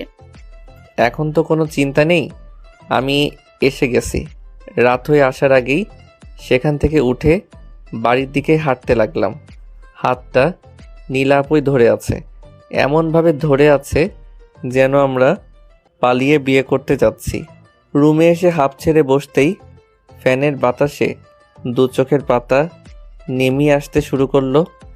দরজার ওপাশ থেকে নক করার শব্দ। কে? আমি নীলা, দরজা খোল, পড়তে এসেছি। দরজা খুলে দিয়ে বললাম, আজকে না আসলেও পারতেন। শরীরটা অনেক খারাপ লাগছে। কাল পড়ালে হতো না? না, আজকেই পড়াতে হবে। ভারী সাইজের একটা বই নিয়ে পৃষ্ঠা উল্টাতে থাকলাম। চেয়ারে বসে শরীরটা একটু হেলে দিয়েই হঠাৎ করে উঠে এসে 2 হাঁটুর উপরে একটুখানি ঝুঁকে বসে গাল দুটো চেপে ধরে আবারও ঠোঁট দুটো শুরু করলো। পুরাতন দরজা খুলে ফ্লোরে পড়ে গেল। সম্ভবত মামা লাথি মেরেছে। দরজার সামনে দাঁড়িয়ে চোখ বড় বড় করে আছে। মামার চোখ দিয়ে যেন আগুন ঝেড়েছে। কি করিস কি? আমার মেয়েটাকে পড়ানোর নাম করে এভাবে নষ্ট করছিস? বিশ্বাসঘাতক। নীলা আপুর সামনে তাকিয়ে বলে, আব্বু, ওর কোনো দোষ নেই। আমি সোহাকে প্রেমের প্রস্তাব দিয়েছি। প্লিজ তুমি সোহাকে তাড়িয়ে দিও না। কান্নায় লুটিয়ে পড়ে মামার পায়ের কাছে। মামাতো বোন তোর এসব কি করলি তোরা? ভাবতেই লজ্জা করছে। সন্ধ্যায় হাত ধরে হাঁটতে দেখেই তোদের ওপর আমার সন্দেহ হয়েছে। তোর জন্য যে পাত্র পছন্দ করেছি তার সাথেই তোর বিয়ে। কিন্তু আব্বু, আমি সোহাগকে... কথার মাঝখানে থামিয়ে দিয়ে বলে, ভালোবাসিস তাই তো? ভুলে যা সহজ ব্যাপার। বিয়ে হবে মানে হবে। আমি যার সাথে ঠিক করেছি। চিৎকার চেঁচামেচি শুনে মা এসে দরজার কাছে দেওয়াল ধরে দাঁড়ালো। 2 চোখে পানি টলমল করছে। কিছু বলার মতো সাহস নাই মার মাঝে। মেজদার মুখের উপর কিছু বলাটা বেয়াদপির সময় নীলা আপুকে টেনে নিয়ে গেল। মা বুকে জড়িয়ে ধরে কাঁদতে কাঁদতে বলে, এবার বাসাটা বদলাতে হবে। সারাটা রাত আমি ঘুমাতে পারিনি। সিলিং ফ্যানের সেই ঘটঘট করা শব্দের দিকে তাকিয়েছিলাম। মাথার নিচে রাখা বালিশটা চোখ বেয়ে পড়া জলে ভিজে চুপসে গেছে, অথচ ভেজা বালিশটাই মাথার নিচে দিয়ে রেখেছি। অর্ধেক সেন্সলেস হয়ে তাকিয়েই আছি। মা ফ্লোরে বিছানা করে সেখানেই ঘুমিয়ে আছে। কাঁদছে, তবে নীরব কান্না। মুখে আঁচল দিয়ে ফুপিয়ে কান্না করার শব্দ। কিছুক্ষণ আগে এই ফ্যানটার সাথেই ফাঁসি দেওয়ার চিন্তা বিভোর ছিলাম। ভেবেও ছিলাম ফাঁসি দেব, কিন্তু পারিনি, শুধুমাত্র মার জন্য। জোর করে দড়িটা হাত থেকে নিয়েছিল। সকাল হতেই বাড়ি থেকে বেরিয়ে যায়। ফিরতে ফিরতে দুপুর হয়ে গেছে। সেই যে সকালে 1 কাপ চা, তারপর আর মনে হয় না কিছু খেয়েছিলাম। চুল কাটার জন্য টাকা দিয়েছিল মা, ভুলে গেছি। মানটাই যে শুধু অন্য ভাবনার ভিতর ছিল। কাঁথাতে সুই সুতা বনতে বনতে বলে, চুল কেটে এসেছিস? গোসল করে আয়, খেতে দিচ্ছি। মার দিকে একবার তাকিয়ে কিছু না বলে দোতলায় চলে গেলাম। এখনো মুখ ভর্তি দাড়ি। সিগারেট, হ্যাঁ সিগারেট লাগিয়েছি। খকখকিয়ে কেশে দিলাম। খাওয়া একটু বেশিই হয়ে গেছে হয়তো। বেইমান, সবাই বেইমান। সিগারেটটাও দুঃসময় বেইমানি করছে। সিগারেটের ধোঁয়ায় রুমটা কুয়াশার মতো অন্ধকার হয়ে আসতেছে। পড়ার টাইম হয়ে আসতেছে। এখনো নীলা আপু এলো না কেন? ভুলেই তো গেছি। তার তো আর কিছুদিন পরেই বিয়ে। লাল বেনারসি শাড়িতে বিয়ে করবে অন্যজনের সাথে।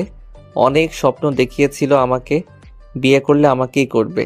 আজ তার কথাগুলি সব ছলনাময়ীদের সাথে মিলে যাচ্ছে। সবাই কি আমার সঙ্গে অভিনয় করতে পারে? কিন্তু কেন? মেয়েদের দেখেও আজকাল লজ্জায় তাকাই। এইভাবে তারা তাদের ফাঁদে পা দিলে ছলনা ছাড়া কিছু জুটবে না।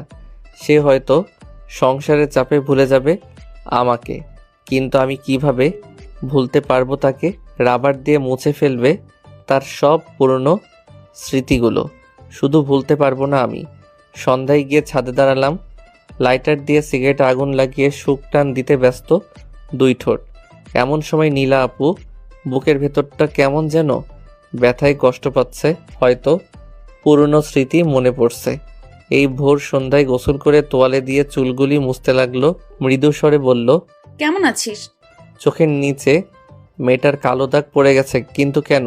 বিয়ে হচ্ছে, নতুন কাউকে পাবে, রাত জেগে কি ভালোবাসা দেখাতে চাচ্ছে? ঠোঁটের কোণে ঝুলন্ত মান, একটি মিষ্টি হাসি। মৃদু হেসে পরক্ষণে মুখটা বরাবরের মতো ফ্যাকাশে করে ঘুরে দাঁড়িয়ে সিঁড়িপথ বেয়ে নামতে লাগলাম। বারে বসে বেশ কয়েক বোতল মদও খেয়েছিলাম, প্রায় 7 বোতলের মতো। বাড়ির পাশের সেই রাস্তার ময়লার স্তূপে জ্ঞানশূন্য হয়ে পড়েছিলাম। রাত তখন 4টা ছুঁই ছুঁই ভাব। এলাকার কিছু বড় ভাইয়া ধরাধরি করে বাড়ি পর্যন্ত পৌঁছে দেয়। নেশা উঠলে রাস্তাগুলি সব ভুলে যায়, কেমন যেন সব উল্টা লাগে। স্যান্ডো গেঞ্জি আর লুঙ্গি পরে ঘুমিয়েছিলাম। ঘুমের ভেতরেই এক অদ্ভুত রকমের হাসি। সকাল 9টায় ঘুম ভাঙল। ব্রাশ হাতে, মুখ ভর্তি ফেনা নিয়ে নিয়ে ঘষতে ঘষতে ছাদে দাঁড়াতেই চাপা হাসির শব্দ পেলাম। নীলা আপু হাসতেছে। একটু রেগে গিয়ে বলি তাকে, হাসতেছেন কেন? ব্লাউজের ছায়া পরে আছিস। খিলখিল করে হেসে দিল। হাসিগুলির ভেতর আমার প্রতি ভালোবাসা খুঁজতে লাগলাম। তোর চোখের প্রতিটি পলকে, ঠোঁটের কোণে, চেহারার ভাঁজে, নেশার ঘোরে কখন যে গেঞ্জির বদলে মার ব্লাউজ পরে ফেলেছি নিজেও জানি না। লজ্জায় মুখ লাল হয়ে গেল। কোনো উত্তর না দিয়ে সিগারেট লাগালাম আরেকটা। নীলা আপু কোমরের দুপাশে হাত রেখে রাগী চোখে বলে, তুই আবারও সিগারেট খাচ্ছিস?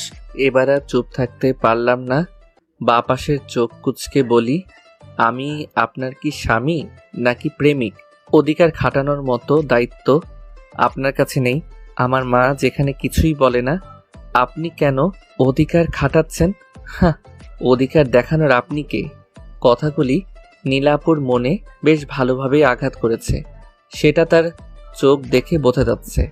সিগারেটে কয়েকটা টান দিয়ে সামনের দিকে হাঁটতে থাকলাম।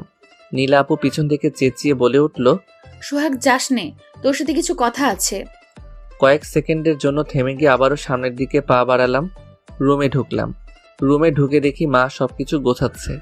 আমাকে দেখে মা বলল, তুই এসে গেছিস? কেন মা, কিছু বলবে কি? তোর যা কিছু আছে গুছিয়ে নিয়ে আয়। কেন মা? আমরা আর এই ভাড়াটে বাসায় থাকবো না। টাকা থাকলে এরকম বাসা অনেক পাবো। চল, আজকেই চলে যাব। এখানে থাকলে তুই নীলাকে ভুলতে পারবি না। না মা, নীলা আপুর বিয়ের সব আয়োজন আমি নিজ হাতে করা দায়িত্ব নিয়েছি। কাপুরুষের মতো চলে যাব না। সকাল থেকে হাড় ভাঙা খাটুনি, রেস্ট নেওয়ার সময় বলতে কিছুই নেই, কারণ দায়িত্বগুলি আমার উপরেই সব। মামা কি ইচ্ছা করে দায়িত্ব দিয়েছে নাকি আমাকে আঘাত করার জন্য?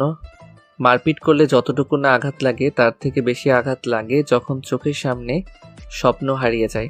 আমি যখন সবাইকে বুঝিয়ে দিতে ব্যস্ত কিভাবে বিয়ের প্যান্ডেল সাজাবে, ঠিক সেই সময় পিছন থেকে মামার কণ্ঠ কানে ভেসে এলো, ভাগ্নে সোহাগ, এইদিকে আসো। মুখে অপরন্ত একটা হাসি দোলা খেয়ে যাচ্ছে মামার ঠোঁটের একটা কোণে। মেয়ের বিয়ের খুশি হওয়ারই কথা। পাশে দাঁড়িয়ে বলি, মামা কিছু বলবে?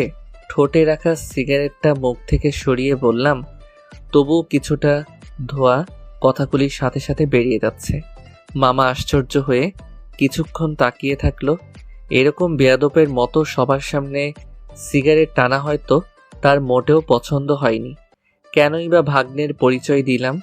হাজার প্রশ্ন নিয়ে ভাবনার ঘোরে ছিল মামা। কি হলো মামা, চুপ করে আছেন কেন? এদিকে আবার বিয়ের প্যান্ডেল সাজানো এখনো বাকি। হঠাৎ আমার গলার শব্দে মামা ঘাবড়ে যায়। ভাগ্নে, তুমি সিগারেট খাচ্ছিলে? মৃদু হেসে জবাব দিলাম, মামা আজ খুশির দিন, আর তাছাড়াও সিগারেট খাওয়ার বিষয়টা সবাই জানে। কাজের চাপে কখন যে সিগারেট লাগিয়েছি নিজেও জানি না। তা অবশ্য ঠিকই বলেছ। শোনো, নীলাকে তুমি প্রথম কপালের মাঝ বরাবর টিপ লাগিয়ে দেবে। এটা জানি আপু হিসেবে শেষ চাওয়া। কাপা কাপা হাতে লাল বৃত্তের টিপটা দুই ভুরুর মাঝখানে লাগিয়ে দিলাম। নীলাপুর চোখে পানি। মামা আমি একটু বাথরুমে যাই, চোখে কি যেন পড়েছে। সিগারেট টানতে টানতে বাথরুমে ঢুকে গেলাম। চোখে পানি দিয়ে নিজেকে কন্ট্রোল করার চেষ্টা করলাম। শুধু একটা দিনের জন্য, তারপরে বাসা বদলাবো। আর কয়েক ঘন্টা পরেই নীলা আপুর বিয়ে। সহ্য করতে পারবো না নিজের চোখের সামনে বিয়ে দেখার। রাস্তার মোড়ে বসে সিগারেট খাচ্ছিলাম। হঠাৎ পিছন থেকে কেউ হাঁপাতে হাঁপাতে বলে, সিগারেট পরে খাবি। কথাগুলির ভেতর অন্যরকম একটা রাগী রাগী ভাব, আর কণ্ঠটাও খুব চেনা লাগছে, নীলাপুর কণ্ঠের মতো কিছুটা শুনতে। সিগারেটে কয়েকটা টান দিয়ে মুচকি হাসি দিলাম আর হাফ থেকে বললাম, সিগারেটের আজকাল দাম বাড়ার সাথে নেশাও বেড়ে গেছে। নেশার ঘোরে নীলাপুর কণ্ঠ শুনছি। কাঁধ ধরে উল্টিয়ে ঘুরে বসালো। আমি আশ্চর্য হয়ে তাকিয়ে চোখ মুখ ঢুলে দেখলাম ভুল দেখছি না তো। হাত ধরে টানতে টানতে হনহনিয়ে সাথে নিয়ে চলে যাচ্ছে। হাঁটতে হাঁটতে বলি, আপু আপনার তো বিয়ে, রাস্তায় কি করছেন? মামা জানলে তো আপনার রক্ষে নেই। গর্ধব উজবুক মদন, তোর কি মনে হয় আমি এই বিয়েতে রাজি আছি? ছাদে সেদিন কত ডাকলাম, শুনলি না? একটা মেয়ে মানুষ হয়ে বিয়ে বাড়ি থেকে একা পালানো কত কষ্টের জানিস? মানে কিছু না, আমরা দুজনে পালাচ্ছি। তাড়াতাড়ি পা চালা, আমাদের খুঁজতে এলো প্রায়। হাতটা চেপে ধরে মাঝ রাস্তাতেই দাঁড়িয়ে গেলাম। কিছুক্ষণের জন্য কিছুই বিশ্বাস করতে পারছিলাম না। পিছনে মামা এলাকার লোকজন নিয়ে ছুটে আসছে। কি করব ভেবে পাচ্ছি না। কি ভাবিস? ধরা পড়ার ইচ্ছে আছে নাকি? চল, এখনো সময় আছে, পালিয়ে বিয়ে করে নি। কিন্তু মার কি হবে? না, আমি মাকে ছেড়ে এইভাবে যেতে পারবো না। আপনি বরং বিয়েটা করেই নিন, সময় এখনো শেষ হয়নি। ওসব তোর চিন্তা করতে হবে না। তোর থেকে আন্টিই বেশি ভালো, আমাদের পালাতে অনেক সাহায্য করেছে। আন্টিকে নানু বাড়ি পাঠিয়ে দিয়েছি। আব্বু নানুকে দেখে ভয়ে একটু বেশিই করে। চল পালাই। এবার রাগ উঠেই গেল। পালাই পালাই করছেন কেন? খাবো কি, করব কি? টাকা নাই, খালি হাতে কেউ পালাই নাকি? মাথায় চাটি মেরে, গর্ধব কি এমনিই বলি তোকে? গায়ে এতগুলা গয়না, সেটা কি তোর চোখে পড়ে না কানা? ব্যাগেও অনেক টাকা আছে, প্রায় 5 লাখের মতো। বাহ, এবার পালিয়ে হবে মজা। হাতটা চেপে ধরে যতটা পারি জোরে হাঁটার চেষ্টা করছি। শাড়িতে যদিও হাঁটতে অসুবিধা হচ্ছিল। আউ, পা কেটে গেল। থেমে গিয়ে বলি, কি হলো? পায়ে হাঁটু ব্যথা করছে? আজকের মতো একটু কষ্ট করো, প্রতিদিন তো পালাতে হবে না। না, বাবলা গাছের কাঁটা পায়ে ঢুকে গেছে। এখন আমরা পালাবো কিভাবে? মাঝ রাস্তায় বসে ভ্যাবে করে বাচ্চাদের মতো কাঁদতে লাগলো। কোনো কিছু না ভেবে পাঞ্জাবির একটা অংশ ছিঁড়ে কোনো রকম পা বেঁধে কোলে তুলেই দৌড় লাগালাম। দৌড়াতে দৌড়াতেই বললাম, পায়ে কাঁটা ঢোকানোর সময় পেল না। জুতো পরে আসতে কি হয়েছিল? মুখটা কালো করে বলল, মেকআপ বক্সটা আনতেই পারিনি, তাড়াহুড়োয় জুতো কখন পরবো। গলাটা জড়িয়ে ধরে দুহাতে। হায় রে মেয়ে মানুষ, এমন সময়ও মেকআপ বক্স নিয়ে পড়ে আছে। ওজনের দিক দিয়ে এবং বয়সের দিক দিয়ে দুটোতেই আমার থেকে বেশি। আপনার ওজন এত কেন আপু?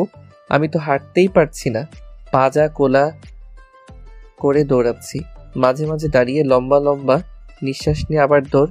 নীলা চাপা হাসি হেসে বলে, তোকে বিয়ে করতে পারবো কিনা সেই চিন্তায় বেশি বেশি খেতে খেতে মোটা হয়ে গেছি। ভেবেছিলাম দৌড়ালে একটু ওজন কমবে, কিন্তু বাবলা গাছের কাঁটা সব প্ল্যান পানিতে ভেস্তে দিল। বাহ, কি মেয়ে! জীবনে এরকম কখনো দেখেছি কিনা সন্দেহ আছে। চিন্তায় পড়ে বেশি বেশি খাই। হাঁপাতে হাঁপাতে কোল থেকে নিয়ে দিলাম। হাত দিয়ে ইশারা করে বলতে লাগলাম, না আমি আর পারবো না এভাবে দৌড়াতে। কান ধরছি, কাউকে নিয়ে পালাবো না, হেল্পও করবো না। ভুরু দুটো কুঁচকে গিয়ে কপালে ভাঁজ পড়েছে। মানে সে আশ্চর্য আমার কথা শুনে, কিন্তু কেন সেটা জানার আমার একটু আগ্রহ নেই। আমি এখন একটু রেস্ট নিতে চাই। যদি মামাও এসে যায় তবুও রেস্ট আগে নিব, তারপর না হয়তো দৌড়। নীলা আপু কাটা ঢোকা পা নিয়ে এক পায়ে ভর করে দাঁড়িয়ে আছে।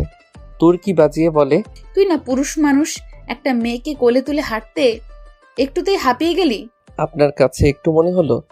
প্রায় 1 ঘন্টা ধরে দৌড়াচ্ছি, আর আপনার ওজনও অনেক বেশি। ভুল হয়েছে, কেন যে বড় সিনিয়র আপুর সাথে প্রেম করতে গেলাম।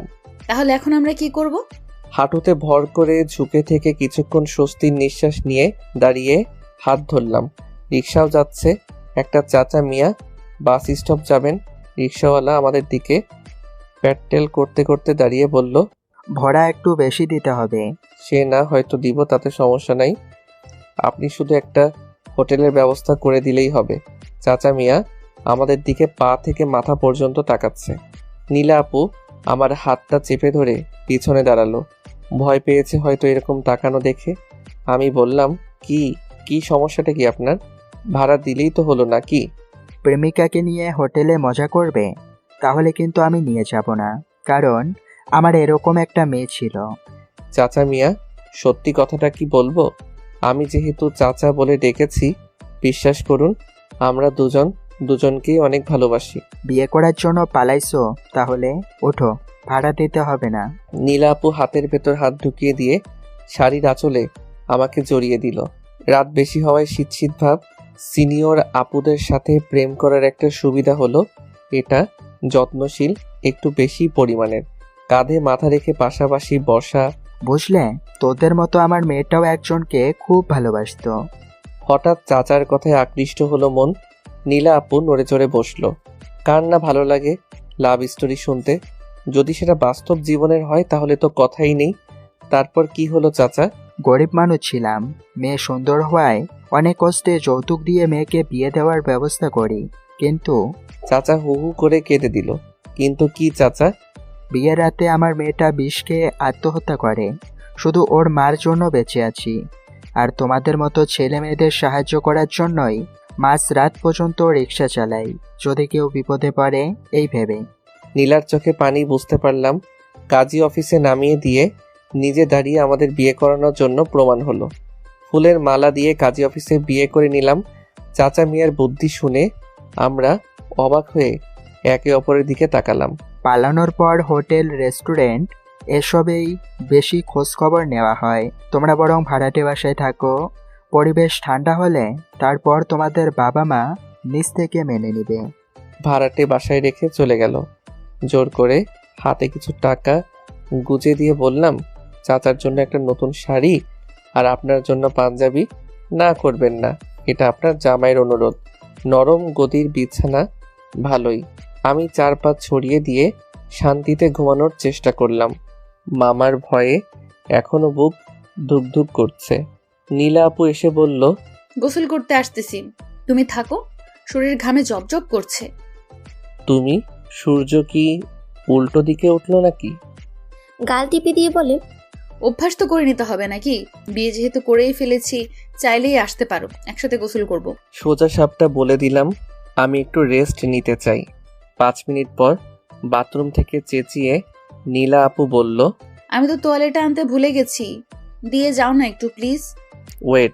তোয়ালে হাতে দাঁড়িয়েছিলাম, দরজাটা খুলে হাত ধরেই টান দিয়ে বাথরুমে ঢুকিয়ে নিল। বুকের উপর তোয়ালে গুজে রেখেছে, হাঁটুর উপরে তোয়ালে। উফ, চুলগুলি খুলে রাখার কারণে কোমর পর্যন্ত লম্বা চুলে ঢেকে গেছে। কলার চেপে ধরে এক টানে বুকের সামনে এনে কপালে কপাল ঠেকিয়ে চুম্বন করার চেষ্টায় ব্যর্থ নীলা আপু। আহ আপু, ফুলসজ্জাটা এখানে না করে বিছানায় করলে হয় না? ভয় করতে তো। চুপ।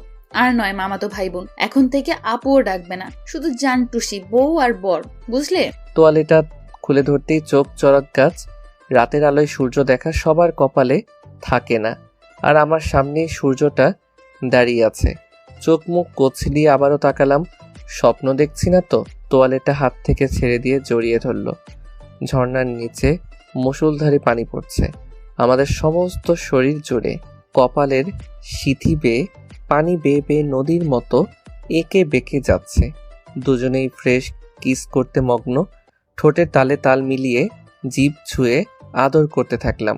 চুমুতে চুমুতে কোমর ধরে নাভিতে ঠোঁটের স্পর্শ পেতেই কেঁপে উঠল নাভির কোণের এক বিন্দু জলকণা। রাত 3:45। দেওয়াল ঘড়িতে তাকিয়ে দেখলাম পাশে নীলা নেই। বেলকনিতে কারো ছায়া দেখে পা বাড়িয়ে এগিয়ে গেলাম।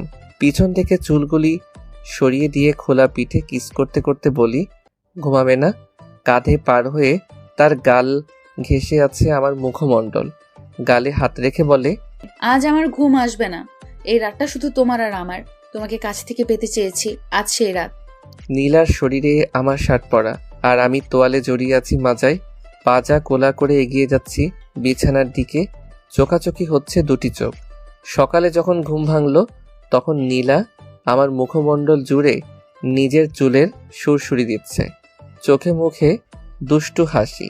ভেজা চুলে ঘুম ভাঙল। হাত ধরে টান দিয়ে বুকে জড়িয়ে ধরে আঙুল তার কপাল থেকে নাকের উপর দিয়ে ঠোঁটে এসে পৌঁছালো। নিজেই নিজের ঠোঁট কামড়ে বলি, মর্নিং কিসটা কে দিবে? চায়ে কি ক্ষুধা মেটে? আঙুলে কামড় দিয়ে লজ্জা একা বেঁকা নদীর মতো একটা দৌড় দিল। হাত কামড়ে লাল করে দিছে। ইস! ব্রাশ করার জন্য বাথরুমে ঢুকে দেখি চোখ মুখ ফুলে গেছে। চোখের কোণে রক্ত জমাট বদ্ধ হয়ে আছে। আয়নার সামনে চোখ টেনে টেনে দেখলাম পাগলি বউ আমার সারা রাত ঘুমাতে দেয়নি। ঘুমালেই আবার জাগিয়ে তুলে বলে, এই ওঠেন, ফুলসজ্জা কি বারবার আসে নাকি জীবনে? একবারই আসে। রাতের কথা ভাবতেই ঠোঁটের কোণে দুষ্টু হাসি খেলে গেল। আচ্ছা, কাল রাতে তো দেখলাম 2টা ব্রাশ, আরেকটা কই গেল? দাঁত কি ব্রাশ দেখে নাকি মাজলেই হলো দাঁত? পরিষ্কার হওয়াটাই বড় কথা, ব্রাশ নয়। গুটি গুটি পায়ে রান্নাঘরের দিকে পা বাড়ালাম। চুল খোপা বেঁধেছে, হলুদ শাড়ি পরনে, কোমরে পেঁচিয়ে গুজে রেখে নাভির একটুখানি নিচে। সামনাসামনি থাকার সময় নাভির একটু নিচেই শাড়ি বেশি পরে থাকে। Just wow! একটু ঝুঁকে ময়দা মাখাচ্ছে। শাড়ির আড়াল থেকে স্পষ্ট দেখা যাচ্ছে চিকন কোমরটা। নিজের অজান্তে একটা ঢোক চেপে গেল গলাবে, সব পেস্ট গলাবে পেটে চলে গেছে।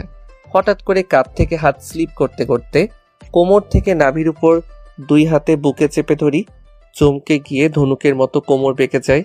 ময়দা মাখতে মাখতে বলে, তুমিও না পারো বটে, এভাবে কেউ জড়িয়ে ধরে? ভয় পেয়েছি তো। ধরি তো, এই যে আমি জড়িয়ে ধরে আছি। আমাকে আকর্ষণ করার জন্য তো সব করো নাকি?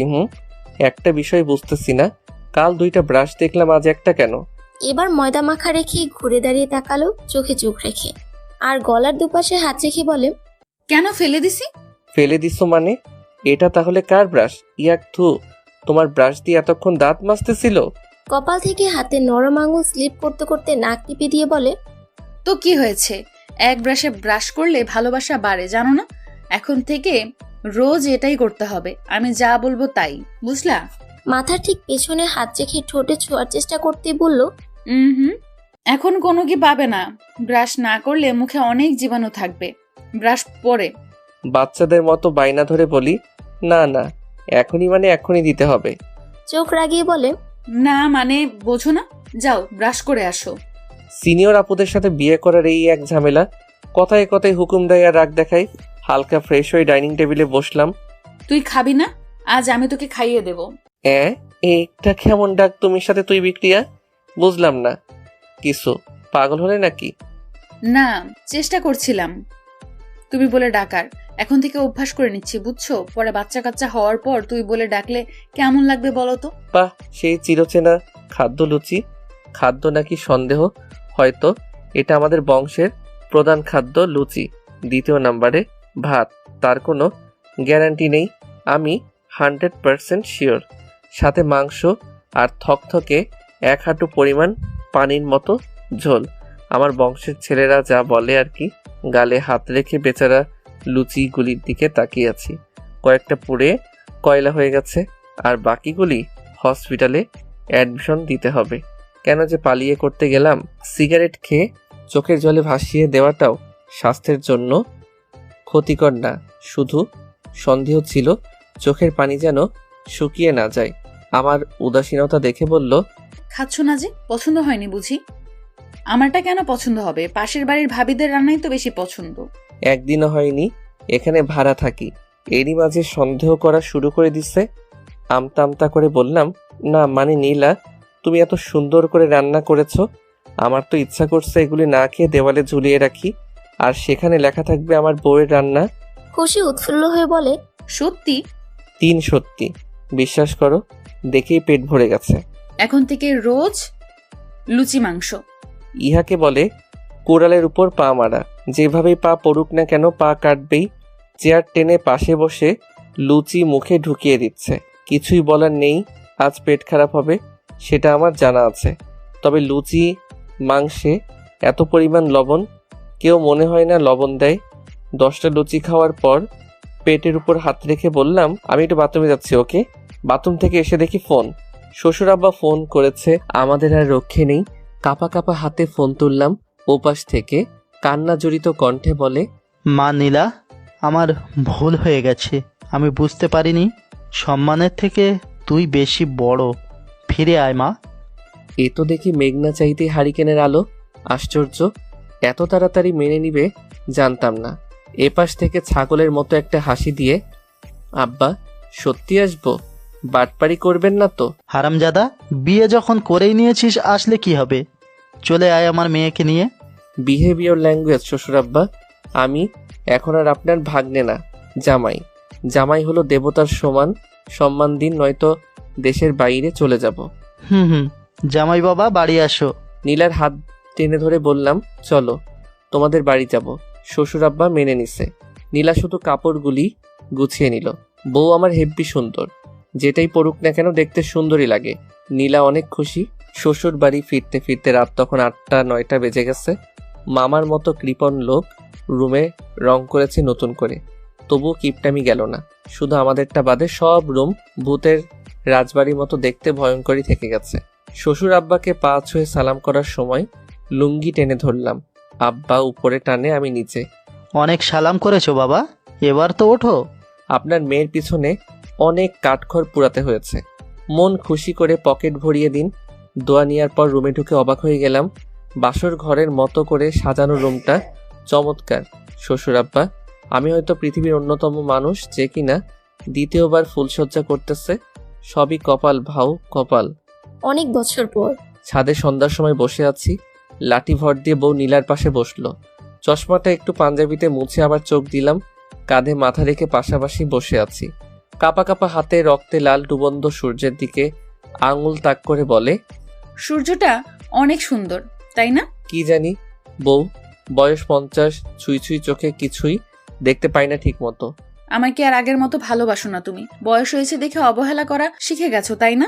তুমি সেই 18 বছরের যুবতী মেয়ের মতোই সুন্দর আছো, শুধু বদলে গেছে তোমার চামড়ার ভাঁজ, পড়ে গেছে কপালে। তবু তোমাকে ভালোবেসে যাব মৃত্যুর আগ মুহূর্ত পর্যন্ত। কুচকে যাওয়া শুকনো ঠোঁটে চুলের মতি ধরে ঠোঁট লাগিয়ে দিল। আগের মতো আর পারি না, বুঝছো? বয়সের সাথে মুখের রসকস সব ফুরিয়ে গেছে। ভালোবাসা শুধু ঠোঁটে থাকে না, তোমার সাথে কাটানো সময়টাই হলো আমার সব থেকে বড় পাওয়া। বুকে জড়িয়ে নিলাম বুড়িটাকে। বাকিটা জীবন এভাবেই যেন বুড়িটার সাথে পার করতে পারি।